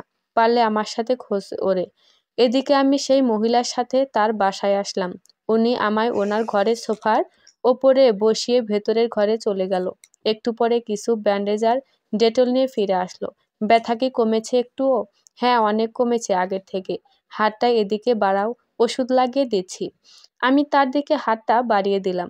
বহুদিন পরে যেন নিজের মায়ের পরশ পেলাম। দুটো মানুষের ভেতর কি করে এত মিল থাকতে পারে? আমি শুধু নির্বাক দৃষ্টিতে তাকিয়ে আছি তার দিকে। সে আমার ক্ষতস্থানে ওষুধ লাগিয়ে ব্যান্ডেজ করে দিল। তারপর আবারও ঘরের ভেতরে চলে যায়। আমি সোফা থেকে উঠে এদিক ওদিক তাকাতে থাকি। বসার ঘর থেকে বেরিয়ে পাশের ঘরে চলে গেলাম। হঠাৎ আমার চোখজোড়া দেওয়ালের উপরে ঝুলানো একটা ছবির দিকে আটকে গেল। এত আমার ছোটবেলার ছবি, হুবহুব এরকম একটা ছবি আমাদের বাড়িতেও আছে। এই মহিলা যদি সত্যি আমার আম্মা না হয়ে থাকে, তার ঘরে আমার ছবি কেন? ছবিটার দিকে ধীরে ধীরে এগিয়ে গেলাম আমি। এরপর তার উপরে হাত বুলাতে লাগলাম। হঠাৎ কিছু বুঝে ওঠার আগে ছবিটা মেঝেতে পড়ে ভেঙে গেল। শব্দ পেয়ে তিনি তার ঘর থেকে ছুটে আসে। এ কি, এটা কি করলে তুমি? আমি বুঝতে পারিনি, একদম বুঝতে পারিনি। তুমি কেন এসেছো এই ঘরে? আমি বলেছি তোমায় এটা কার ছবি ছিল? আপনার কি হয়? একই তো আমার ঘরের জিনিস ভেঙে ফেলেছ, আবার আমায় প্রশ্ন করছো? বুঝতে পেরেছি, ছবি ভাঙাতে উনি আমার ওপরে খুব রেগে গিয়েছেন। তাই আমি আর কোনো কথা বললাম না। দেখো, আমাকে না বলে এরপর কোনো জিনিসে হাত দেবে না, বুঝতে পেরেছো? এবার চলো আমার সাথে, তোমার খাবারের ব্যবস্থা করছি আমি। বেশ স্বাভাবিক গলায় কথাগুলো বলে আমায় হাত ধরে খাবার টেবিলে নিয়ে গেলেন। আমি একবার পিছনে ফিরে তাকালাম। ছবিটা মেঝের ওপরে পড়ে আর ভাঙা কাজগুলো চারপাশে ছড়িয়ে ছিটিয়ে আছে। এক পলক দেখে আবার মুখ ঘুরিয়ে নিলাম। উনি আমায় নিয়ে খাবার টেবিলে বসালেন। একটা প্লেটে করে অনেকটা সাদা ভাত দিলেন, সাথে ডালের বড়া, কলা আর কাঁঠালের বিচির তরকারি। খাবারগুলো দেখে আমি অবাক না হয়ে পারলাম না। এগুলো তো সব আমার প্রিয় খাবার। এই মহিলা আমার প্রিয় খাবারের বিষয়ে জানলো কি করে? আমি তাকে প্রশ্ন করি, এগুলো সব আমার জন্য? তোমার জন্য রান্না করেছি। এত তাড়াতাড়ি এগুলো জোগাড় করলেন কোথা থেকে? পাশের দোকান থেকে কিনে এনেছি। এখানে সব পাওয়া যায়। কিন্তু এগুলো তো সব আমার প্রিয় খাবার। আপনি জানলেন কি করে? আমি জানি না তো, কে জানবে? উনি কথাটা বলে নিজেকে সংবরণ করলেন, যেন আরো কিছু বলার ছিল তার। আমি স্পষ্ট বুঝতে পারছি। আপনি জানবেন মানে? আপনি তো চেনেন না আমায়। কি করে জানলেন এগুলো আমার প্রিয় খাবার বলুন? তুমি বড্ড কথা বলো। এখন চুপচাপ খাও তো। তোমার খাওয়া শেষ হলে আমিও খাবো। আপনিও বসুন না। না, আগে তুমি খাও। আমি হাত দিয়ে খাবারগুলো খেতে যাব, কিন্তু হাতের কবজিতে ব্যান্ডেজ থাকার কারণে ঠিকমতো খেতে পারছিলাম না। তারপরও খাওয়ার চেষ্টা করছি। এমনিতেই প্রচুর খিদে পেয়েছে, তার ওপরে এত ভালো ভালো তরকারি। উনি আমার সমস্যাটা বুঝতে পেরে হেসে বললেন, আচ্ছা ছাড়ো, আমি খাইয়ে দিচ্ছি। আপনি আমায় সত্যি খাইয়ে দেবেন? হ্যাঁ, দেব বই কি। জানেন, আমার আম্মাও আমায় রোজ নিজের হাতে খাইয়ে দিতেন। তাই নাকি? আসলে সব মায়েরাই এমন হয়, শুধু তোমার মা নয়। উনি নিজের হাতে ভাত মেখে আমায় খাইয়ে দিতে লাগলেন, যেন অনেকদিন পর নিজের মায়ের হাতের রান্না খাচ্ছি। আমার আম্মার রান্না আর এনার রান্নার ভেতরে হুবহুব মিল। পেট পুড়ে খেয়ে নিলাম। আম্মা মারা যাওয়ার পরে এই প্রথম এত তৃপ্তি সহকারে ভাত খেলাম। তৃপ্তির ঢেকুর তুলে ঘর থেকে বেরিয়ে যায়। এরপর উনি খেতে বসেন। আমি কৌতূহলবশত দরজার ফাঁক দিয়ে উঁকি দিলাম। দেখতে পাই উনি খাচ্ছেন আর কান্না করছেন। চোখ বেয়ে পানি ভাতের প্লেটে গড়িয়ে পড়ছে। একবার ভাবলাম ওনার কাছে যাব, কিন্তু একটু আগে বকাবকির কথা মনে পড়তেই পিছপা হলাম। এদিকে আমার গ্রামে সেই লোকটা যে আমাকে জোর করে গাড়িতে তুলে নিয়ে যাচ্ছিল, সে চুপি চুপি একটা বাগানের বাঁধঝাড়ে এসে ঢুকে পড়ে। একটু পরেই মর্জিনা ফুপু সেই জায়গায় এসে হাজির হয়। কি হলো, তুমি সোজা গ্রামেই চলে এলে কেন? ফোন করে কথা বলা যেত না? আপনি কি আমায় গাধা মনে করেন? এইসব কথা ফোনে বলা কতটা রিস্কি জানেন? হ্যাঁ জানি জানি। এবার কি বলতে আসছেন বলুন। একটা ঝামেলা হয়ে গেছে যে। ঝামেলা হয়েছে মানে? কি হয়েছে? ধরা পড়ে গিয়েছেন নাকি? ধরা পড়লে কি এখানে থাকতাম? অন্য কেস। হয়েছেটা কি? ছেলেটা তো পালিয়েছে। কি পালিয়ে গেছে ছেলেটা? কি করে পালালো? আপনি আমার সামনে দাঁড়িয়ে কথাটা বলছেন কোন সাহসে? আর এত রেগে যাচ্ছেন কেন? আমি তো পানি দিতে গিয়েছিলাম, তারপর এমন কাণ্ড করলো বুঝতে পারিছি না আমি কিছুতেই। কোথায় গেছে বা এখন কোথায় আছে কিছু জানতে পেরেছেন? ওর কোনো ক্ষতি হয়নি তো আবার? সে আমি কি করে জানবো? আমি এত কিছু জানি না। ওই ছেলেটাকে আপনার জিম্মেদারিতে দিয়েছিলাম আমি। এখন যদি ওর কোনো ক্ষতি হয় আপনাকে ছেড়ে দেব না। এখন কি করব আমি? কিছু বলুন। খুঁজুন, বাচ্চা ছেলে কত দূর আর যাবে? আমি চাই না ও আবার ঘুরে ফিরে এসে নিজের দজ্জাল বাপের হাতে পড়ুক। আপনি ওকে খুঁজে বের করে আমার সেই লোকের কাছে রেখে আসবেন। পরে আমি গিয়ে কথা বলবো ওর সাথে। আচ্ছা ঠিক আছে, আমি দেখছি কি করা যায়। এবার যাই আমি তাহলে। যান, আর কেউ যেন কিছু জানতে না পারে। সাবধান। আচ্ছা, যাবার আগে আপনাকে একটা প্রশ্ন করি। বলুন। আমি বুঝতে পারছি আপনি ছেলেটার ক্ষতি করতে চান না, কিন্তু এরকম একটা কাজ কেন করলেন? অন্যভাবে ছেলেটাকে তো আপনার লোকের কাছে পাঠাতে পারতেন। না, আকাইদকে চিনি আমি। আমি ভালো মুখে বললেও ও কখনোই বাড়ি থেকে পলাতো না। তাই আমি চেয়েছিলাম ওকে আমার এক পরিচিত মানুষের কাছে রেখে আসতে। আর ও যাতে ফিরে আসতে না পারে, সেই কারণে ওকে অজ্ঞান করে রাখা হয়েছিল। হ্যাঁ, বুঝতে পেরেছি। কিন্তু এখানে কে এমন ওর এত বড় শত্রু যার জন্য আপনি এই কাজ করলেন? বললাম তো, ওর নিজের বাবা। আমি ওকে বিশ্বাস করি না। যখন তখন ছেলেটাকে মেরে ফেলতে পারে ও। যে নিজের বউকে খুন করতে পারে, তার পক্ষে সব সম্ভব। আমি চাই না আকাইদ ওর বাবার মতো একটা মানুষের কাছে থাকুক। যাই হোক, আপনাকে এত কথা বলে কি লাভ? এখন তাড়াতাড়ি যান এখান থেকে। এরপর লোকটা চলে গেল। মর্জিনা ফুপু চারিদিকে তাকাতে তাকাতে বাড়ির দিকে চলে যায়। তখন অনেকটা রাত। খেয়ে দিয়ে আমি ঘুমাতে গেলাম। উনি এসে আমার মাথায় হাত বুলিয়ে ঘুম পাড়িয়ে দিতে লাগলেন। জানি না আমি মায়ের হাত ভেবে ওনার হাতটা বুকের ভেতরে চেপে ধরলাম। উনি বসে রইলেন আমার পাশে। মর্জিনা ফুপু লোকটাকে বিদায় করে সোজা আমাদের বাড়িতে আসে। এসে দেখতে পায় আব্বা উঠানে বেশ ভয়ে ভয়ে দাঁড়িয়ে আছে। তার সামনে ঘোমটা দেওয়া একজন মহিলা। মর্জিনা ফুপু আব্বাকে উদ্দেশ্য করে বলে, দুরত ভাইজান, কে এইটা? আমি জানি না মর্জিনা। তখন থেকে কথা বলতেছি, কোনো সাড়া শব্দ দিতেছে না। এই যে কে আপনি? নিজের ঘোমটাটা সরান মাথা থেকে। কেন আইছেন এই বাড়িতে? সে মর্জিনা ফুপুর কথার কোনো উত্তর দিল না। ঠায় দাঁড়িয়ে আছে। আচ্ছা মুশকিল তো। বোবা নাকি? কথা কইতে জানেন না নাকি? আমি পুরুষ মানুষ বইলা গায়ে হাত দিচ্ছি না। তুই একটু দেখ মর্জিনা। মর্জিনা ফুপু মহিলাটার দিকে এগিয়ে আসে। ঘোমটাটা মাথা থেকে টেনে দিতেই দুইজন চমকে উঠল। এ কি আকাইদের মা তুমি? তুমি ফিরে আসলে কি করে? মর্জিনা ফুপু অবাক বিস্ময়ে তাকে প্রশ্ন করে। আব্বা চোখ বড় করে হতবাক দৃষ্টিতে তাড়িয়ে আছে। এ কি আকাইদের মা তুমি? তুমি ফিরে আসলা কি করে? মর্জিনা ফুপু অবাক বিস্ময়ে তাকে প্রশ্ন করে। আব্বা চোখ বড় করে হতবাক দৃষ্টিতে দাঁড়িয়ে আছে। কি হইল? কথা কইতেছ না কেন তুমি? মর্জিনা, এইটা কি দেখতেছি আমি? আকাইদের মা ফিরে আসলো কেমনে? কেন ভাইজান? কেন ফিরে আসতে পারে না? তুমি সত্যি করে বলো তো, আদিবা ভাবি কি আদৌ মারা গিয়েছিল? মানে কি কইতে চাস তুই? আমরা কেউ কিন্তু ভাবির মুখ দেখি নাই। তুমি সবাইরে বলছিলা গাড়ি থেকে পড়ে তার মুখটা থেতলে গেছে। আমরা তাই বিশ্বাস করছি। চুপ কর, আমি যা কইতাছি বিশ্বাস কর। আদিবা সত্যিই মারা গেছে। তাই নাকি? তাহলে এডা কেডা? আদিবা ভাবির ভূত? আমি জানি না, কিচ্ছু জানি না আমি। দেখো ভাইজান, আমি ভালো করেই জানি ওইডা আদিবা ভাবির লাশ ছিল না। মাথা খারাপ হয়ে গেছে তোর?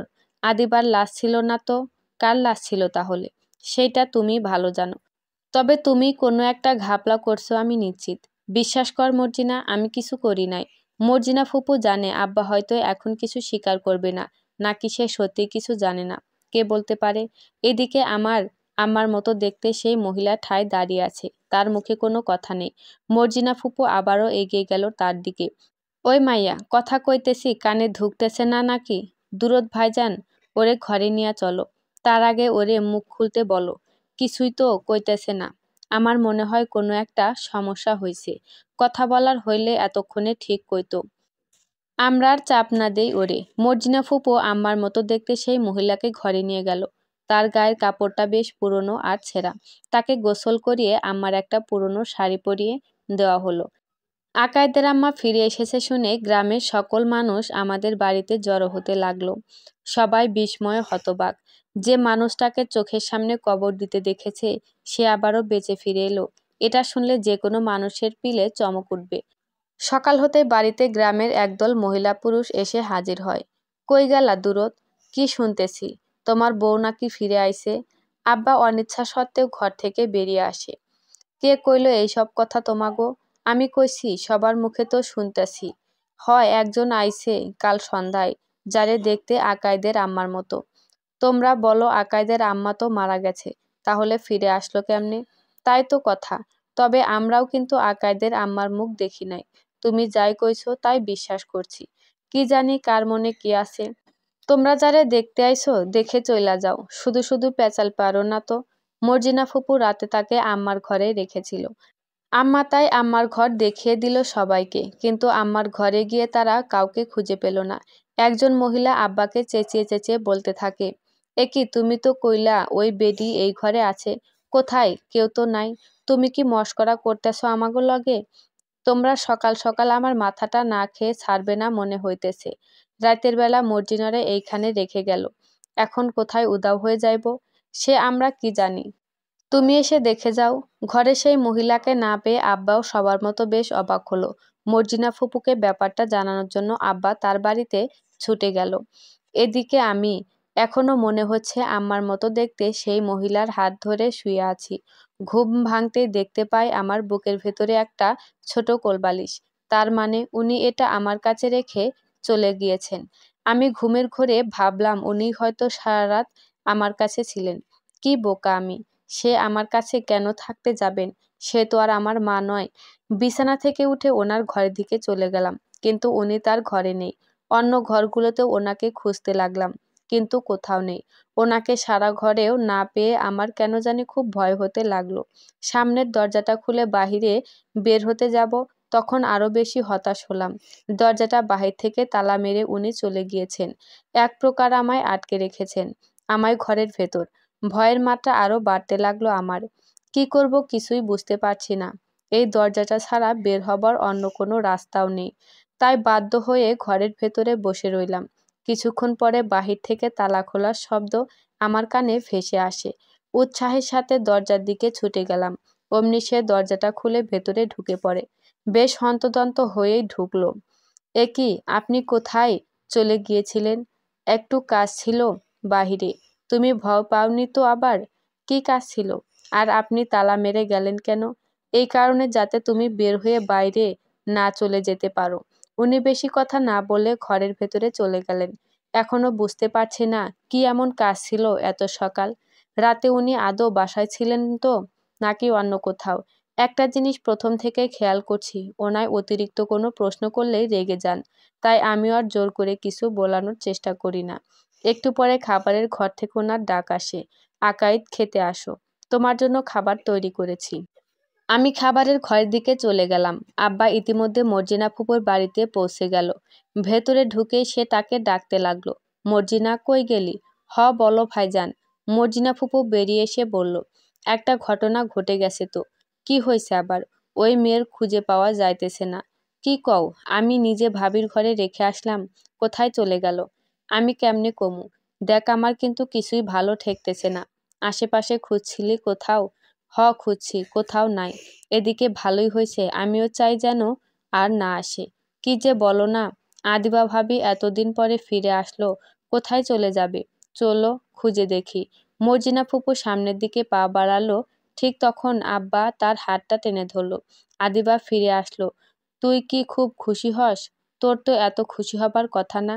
ছাড়ো আমায়, কেউ এসে দেখে ফেলবে। কি কথা ছিল আমাগো? তোরে আমি বিয়া কইরা আমার ঘরে তুলমু। তোর তো কোনো গরজই দেখতাছি না এখন আর। দিবা ভাবি মারা যাবার পরে আমিও তাই ভাবছিলাম। তোমায় বিশ্বাস করে আমি আমার নিজের ইজ্জত পর্যন্ত নষ্ট করেছি। তবে তফাৎটা কি জানো? কি তফাৎ? তখন তোমার আসল রূপটা জানতাম না আমি, যা এখন জানি। কি জানোস তুই? কতটুকু জানোস? চল আজই বিয়ে করে নেই আমরা।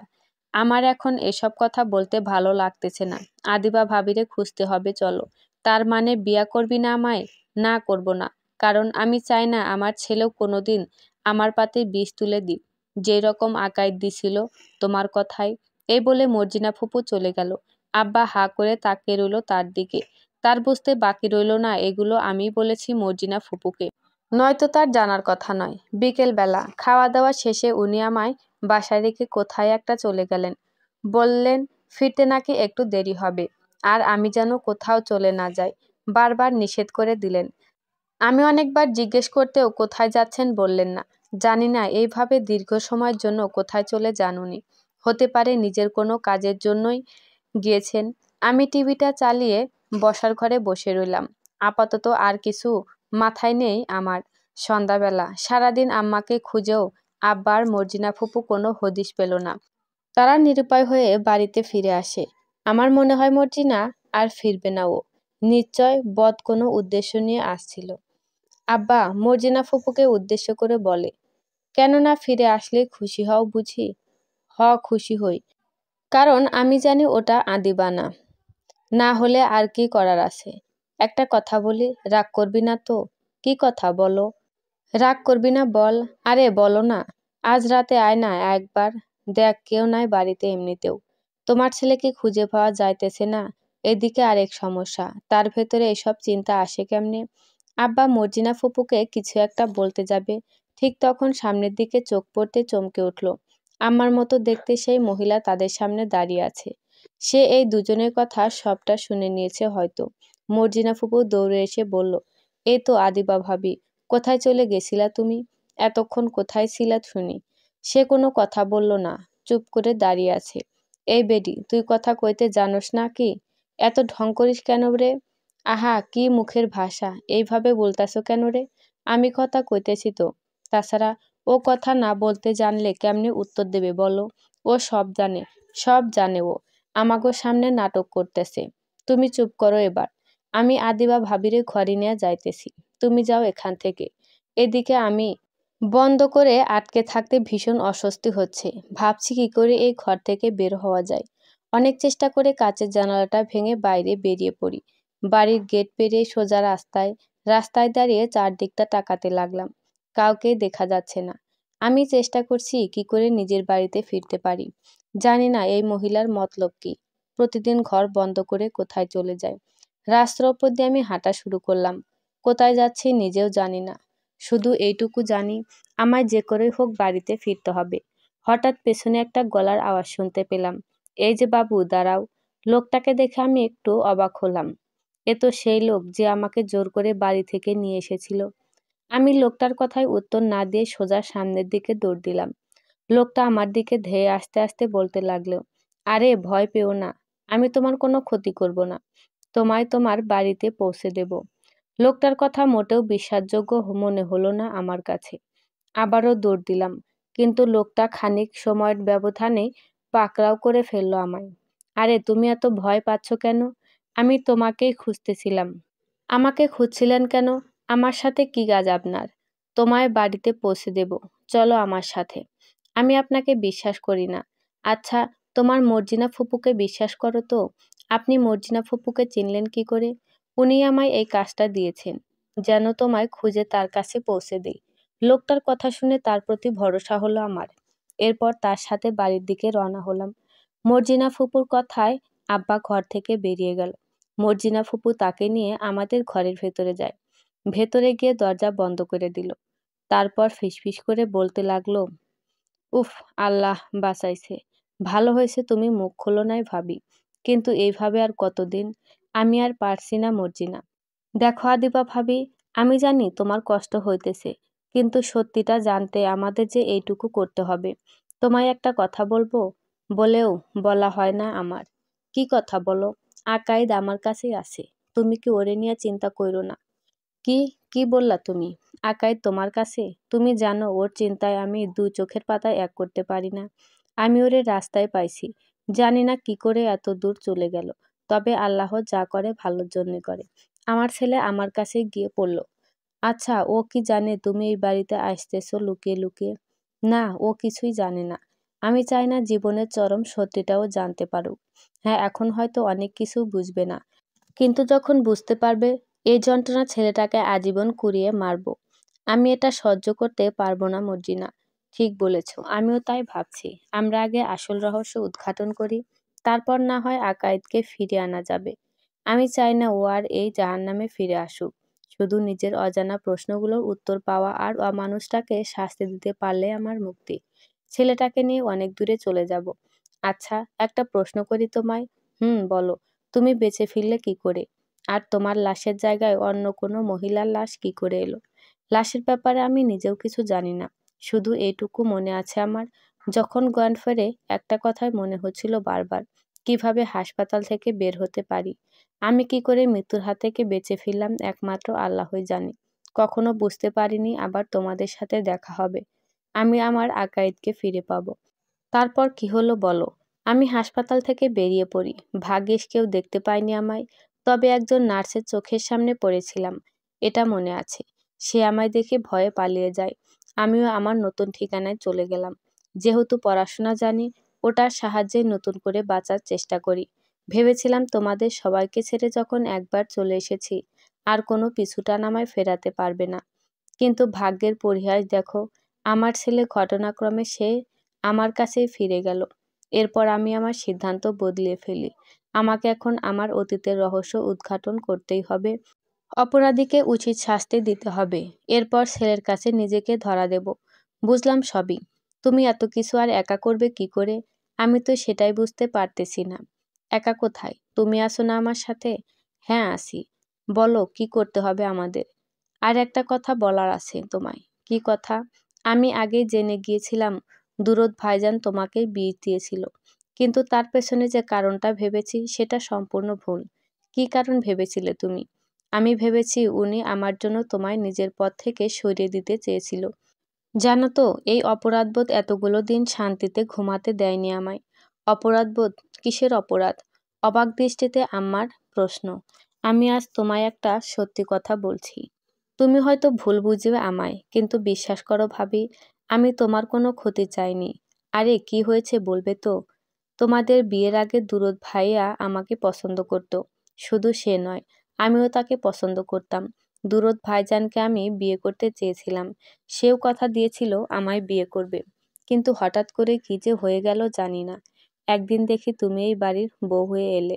সেদিন থেকে আমি আমার সমস্ত স্বপ্ন বিসর্জন দিই। দুরদ ভাইজানের ওপর থেকে সমস্ত অধিকারবোধ ত্যাগ করি আমি। কিন্তু তুমি পরে বিয়ে করলে না কেন? বিয়ে করতে পারতে তো। আমি চাইনি অন্য কাউকে ঠকাতে।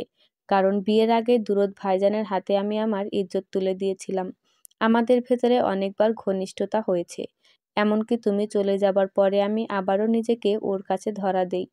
কারণ আমি চেয়েছিলাম হয়তো এইবার আমার এই বাড়ির বউ হয়ে আসার স্বপ্নটা পূরণ হবে। কিন্তু বিশ্বাস করো, তুমি ফিরে আসাতে আমার বিন্দুমাত্র রাগ বা কষ্ট হচ্ছে না। আমি সত্যি খুব খুশি হয়েছি। সে আমি বুঝতে পেরেছি বোন। আর তুমি নিজেকে এত ছোট মনে করো না। জানো তো, নিজের অন্যায় বা পাপ নিজের মুখে স্বীকারের থেকে বড় কাজ আর কিছুই হয় না। তোমার মনটা সত্যিই খুব বড়, তাই তুমি এটা করতে পেরেছ। আমি তোমায় সম্পূর্ণ বিশ্বাস করি। আচ্ছা, এবার তো কাজের কথা বলি আমরা। আমাদের আগে একটা জায়গায় যেতে হবে।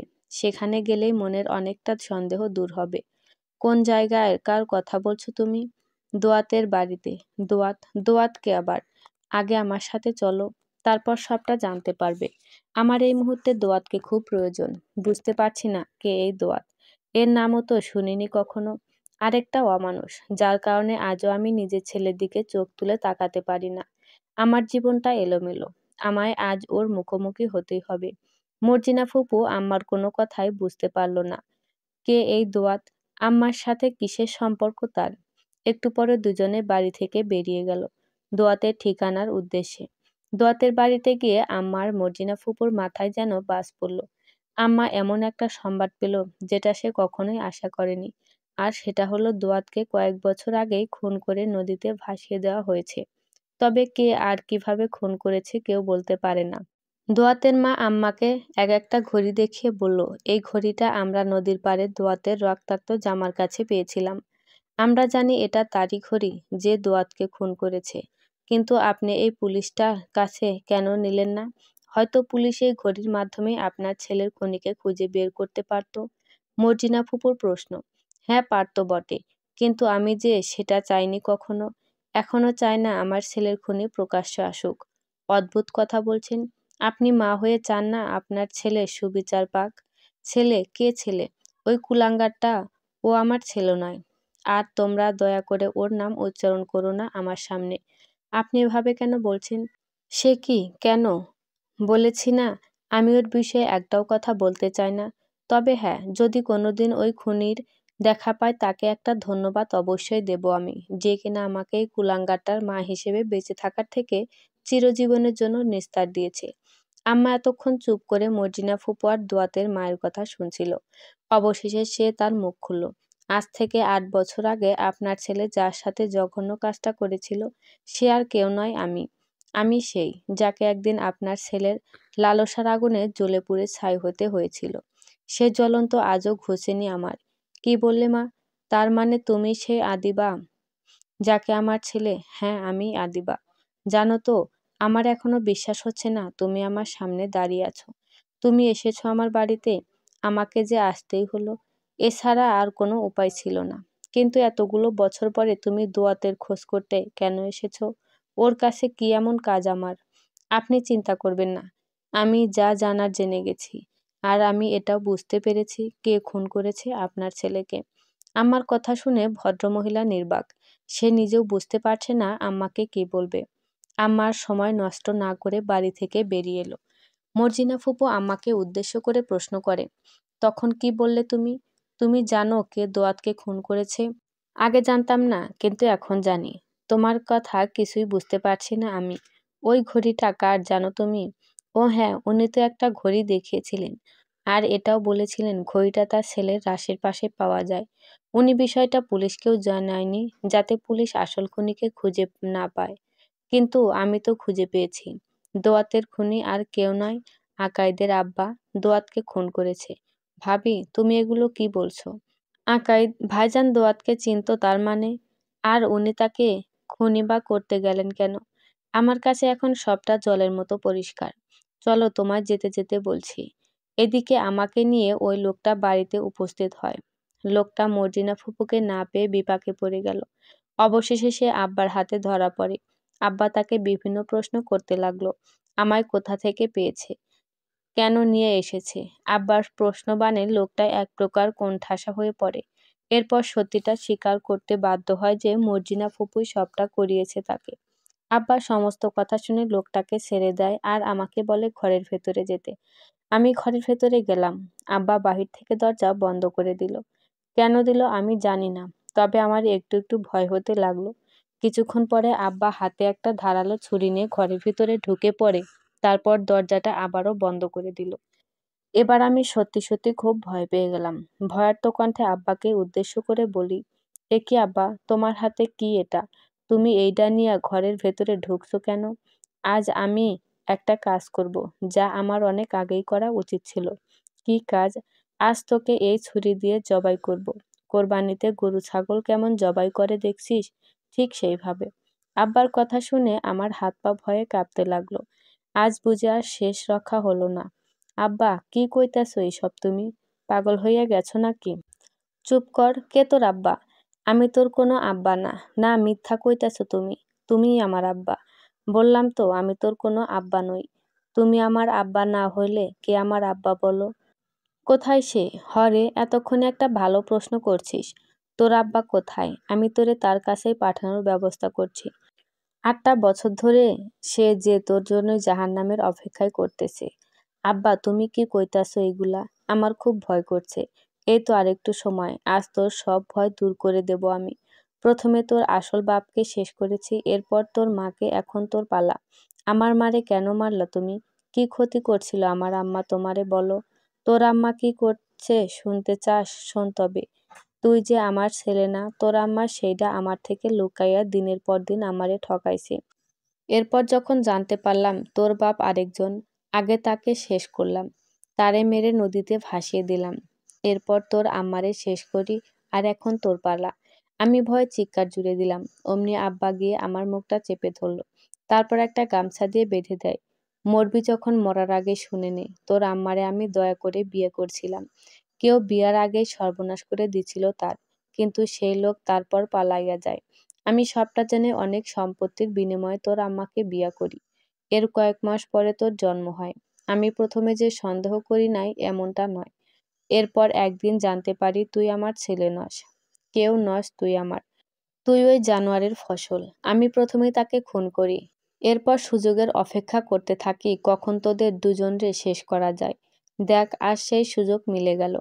তোরেই বাঁচিয়ে রেখে কোনো লাভ নাই আমার। উল্টো তুই চোখের সামনে থাকলে আমি কোনোদিন ঘটা অন্যায়ের কথা ভুলতে পারবো না। আমি শুধু আব্বার কথা শুনে যাচ্ছি। আমার মুখটা এমনভাবে বেঁধেছে, শ্বাসটুকু পর্যন্ত নিতে পারছি না। মনে হচ্ছে আব্বা মারার আগেই মরে যাব। ধারালো ছুরিটা নিয়ে আব্বা আমার দিকে এগিয়ে আসলো। তারপর আমায় নিজের পা দিয়ে বিছানার সাথে চেপে ধরে ছুরিটা আমার গলার কাছে ঠেকালো। নিজের মৃত্যুকে যেন সাক্ষাৎ দর্শন করছি আমি। এই পাষণ্ড লোকটার হাতেই আজ শেষ হতে হবে আমায়। নিজেকে সৃষ্টিকর্তার হাতে সঁপে দিয়ে চোখ বন্ধ করে ফেললাম। ইতিমধ্যে আমার মর্জিনা ফুপু বাড়িতে ঢুকে পড়ে। ঘরের দরজা ভেতর থেকে বন্ধ দেখে সন্দেহ হয় তাদের। প্রাণপণে দরজা ধাক্কাতে থাকে তারা। আম্মার মর্জিনা ফুপুর অনাকাঙ্ক্ষিত আগমনে আব্বা ভীষণ মুশকিলে পড়ে গেল। আম্মার মর্জিনা ফুপু একটু পরে ঘরের দরজা ভেঙে ভেতরে ঢুকে পড়ল। আমাকে দেখে আম্মা আকায়েত বলে চিৎকার জুড়ে দেয়। আব্বা আর বুঝতে বাকি রইল না এ সত্যিই আমার আম্মা। আম্মা মারা যায়নি। আম্মা সেদিন হাসপাতাল থেকে বেরিয়ে আসার পরে ডাক্তাররাই হয়তো অন্য একটা লাশ আম্মার লাশ বলে গুছিয়ে দিয়েছিল। মুখ থেঁতলে যাবার মিথ্যে নাটকটা ডাক্তারদেরই বানানো। যাই হোক, আব্বা আম্মাকে জীবিত অবস্থায় দেখে থতমত খেয়ে গেল। আমাকে ছেড়ে দিয়ে অমনি আম্মার গলাটা চেপে ধরল। মর্জিনা ফুপুও ঘরে নেই, সে লোক ডাকতে বাড়ির বাহিরে গিয়েছে। আমি কি করে আম্মাকে বাঁচাবো বুঝতে পারছি না। আব্বা এখনো আম্মার গলা চেপে ধরে আছে। তুই এখনো মরিস নাই? আজ তোকে তো শেষ করে দেব আমি। বল, আমায় এভাবে কেন ঠকালি তুই? কেন বলিসনি এইটা আমার ছেলে না? আমি কি করে বলতাম? আমি নিজেই জানতাম না তখন কোনোদিন আকাইদ দোয়াতের সন্তান। আমার সাথে একদম নাটক করবি না বলে দিলাম। তুই জানতি না তাইলে দোয়াত জানলো কি করে? ও নিজে বলেছে আমায়। এরপরে আমি শেষ করে ফেলি ওরে। হয়তো ভাবছিল ওর কথা শুনে আমি তোকে ছেড়ে দিব, কিন্তু ওর জানটা যে আমার হাতেই যাবে এটা বুঝতে পারিনি। আমি সত্যি কিছু জানতাম না, বিশ্বাস করো। এখন বিশ্বাস অবিশ্বাসের কোনো মূল্য নেই আমার কাছে। আজ তোকে আর তোর ছেলেকে নিজের হাতে শেষ করব আমি। দরকার পড়লে তোদের মেরে জেলে যামু আমি। আমি আর নিজের মধ্যে নেই। শুধু একটা কথাই জানি, যে করে হোক আম্মাকে বাঁচাতে হবে। হঠাৎ ধারালো ছুরিটা আমার চোখে পড়ল। ছুরিটা হাতে নিলাম। লক্ষ্য করছি আমার হাত কাঁপছে। কাঁপা কাঁপা হাতে ধারালো চকচকে ছুরিটা সজোরে আব্বার পিঠে ঢুকিয়ে দিলাম। এই দৃশ্য দেখে আম্মা চিৎকার দিয়ে উঠল। ইতিমধ্যে বাড়িতে লোকজন জড়ো হলো। আমাকে তারা ধরে একটা খুঁটির সাথে বেঁধে রাখে। আম্মা অনবরত কান্না করে যাচ্ছে। মর্জিনা ফুপু তাকে সান্ত্বনা দিতে লাগলো। এর 20 বছর পরে আজ সংশোধনাগার থেকে ছাড়া পেয়েছে আকাইদ। প্রতিমধ্যে এক মধ্যবয়স্ক লোকের সাথে তার দেখা। এতক্ষণ তার কাছেই নিজের জীবনের সমস্ত বিবরণ বর্ণনা করে সে। লোকটার বয়স 50-এর ঘরে সবে পা দিয়েছে। আকাইদের থেকে ওর জীবনের ঘটনা শুনে লোকটা নিজের চোখের জল ধরে রাখতে পারল না।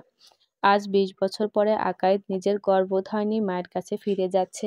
এর থেকে আনন্দের ওর জীবনে আর কি হতে পারে? লোকটা থেকে বিদায় নিয়ে আকাইদ ট্রেন থেকে নেমে যাবে, ঠিক তখন লোকটা ওকে পেছন থেকে ডাক দিল। শোনো বাবা। বলুন চাচা। তুমি তো চলে যাচ্ছ, চলে যাবার আগে একটিবার তোমায় জড়িয়ে ধরে একটু আদর করে দেই। লোকটা আকাইদকে জড়িয়ে ধরে আদর করে দিল। আকাইদ ট্রেন থেকে নেমে যায়। একটা বছর বিশেকের মেয়ে ওর জন্য দাঁড়িয়ে আছে। আকাইদকে দেখে সে ওর দিকে এগিয়ে আসলো। আপনি আকাইদ ভাইয়া, তাই তো? হ্যাঁ, তুমি কে? আমি মানাল, আপনার মর্জিনা ফুপুর মেয়ে। ও আচ্ছা, তুমি চিনলে কি করে আমায়? এমনি দেখেই বুঝেছি। আপনার আম্মাই আমায় পাঠিয়েছে যেন আমি আপনাকে রিসিভ করে নিয়ে যাই। আকাইদ লক্ষ্য করলো মেয়েটা ওর দিকে তাকিয়ে মিটিমিটি করে হাসছে। এমন সুন্দর হাসি আগে কখনো দেখেনি আকাইদ। বেশ মনে ধরল ওর। মানালের দিকে নিজের হাতটা বাড়িয়ে দিল। তারপর দুজনে দুজনের হাত ধরে বাড়ির দিকে রওনা দেয়। এদিকে ট্রেনের সেই লোকটা যতদূর পর্যন্ত দৃষ্টি যায় ওদের দিকে তাকিয়ে রইল। এরপর আবারও ট্রেন ছেড়ে দেয়। একটু পর বগির ওপাশ থেকে একটা লোক এসে তাকে বলল, কি হলো দোয়াত ভাইজান? ছেলেটা কে ছিল? সারা পথ তো ওর সাথেই গল্প করলেন। হ্যাঁ রে, খুনের দায়ে ছেলেটা 20 বছর জেল খেটেছে। অবশেষে আজ নিজের মায়ের কাছে ফিরে যাচ্ছে। কি বলো, এই বয়সে জেলে? হরের জীবনের গল্পই এতক্ষণ ধরে বলল আমার কাছে। তবে জানে না ওর জীবনের সব থেকে বড় খলনায়কটা এখনো বেঁচে আছে। সে মরে নাই। এই বলে লোকটা নিজের দুচোখ মুছল। পাশে দাঁড়ানো লোকটা তার কথা তাৎপর্য বুঝতে না পেরে হাঁ করে তাকিয়ে থাকে। সমাপ্ত। পুরোটা কেমন লাগলো অবশ্যই জানাবেন। ধন্যবাদ।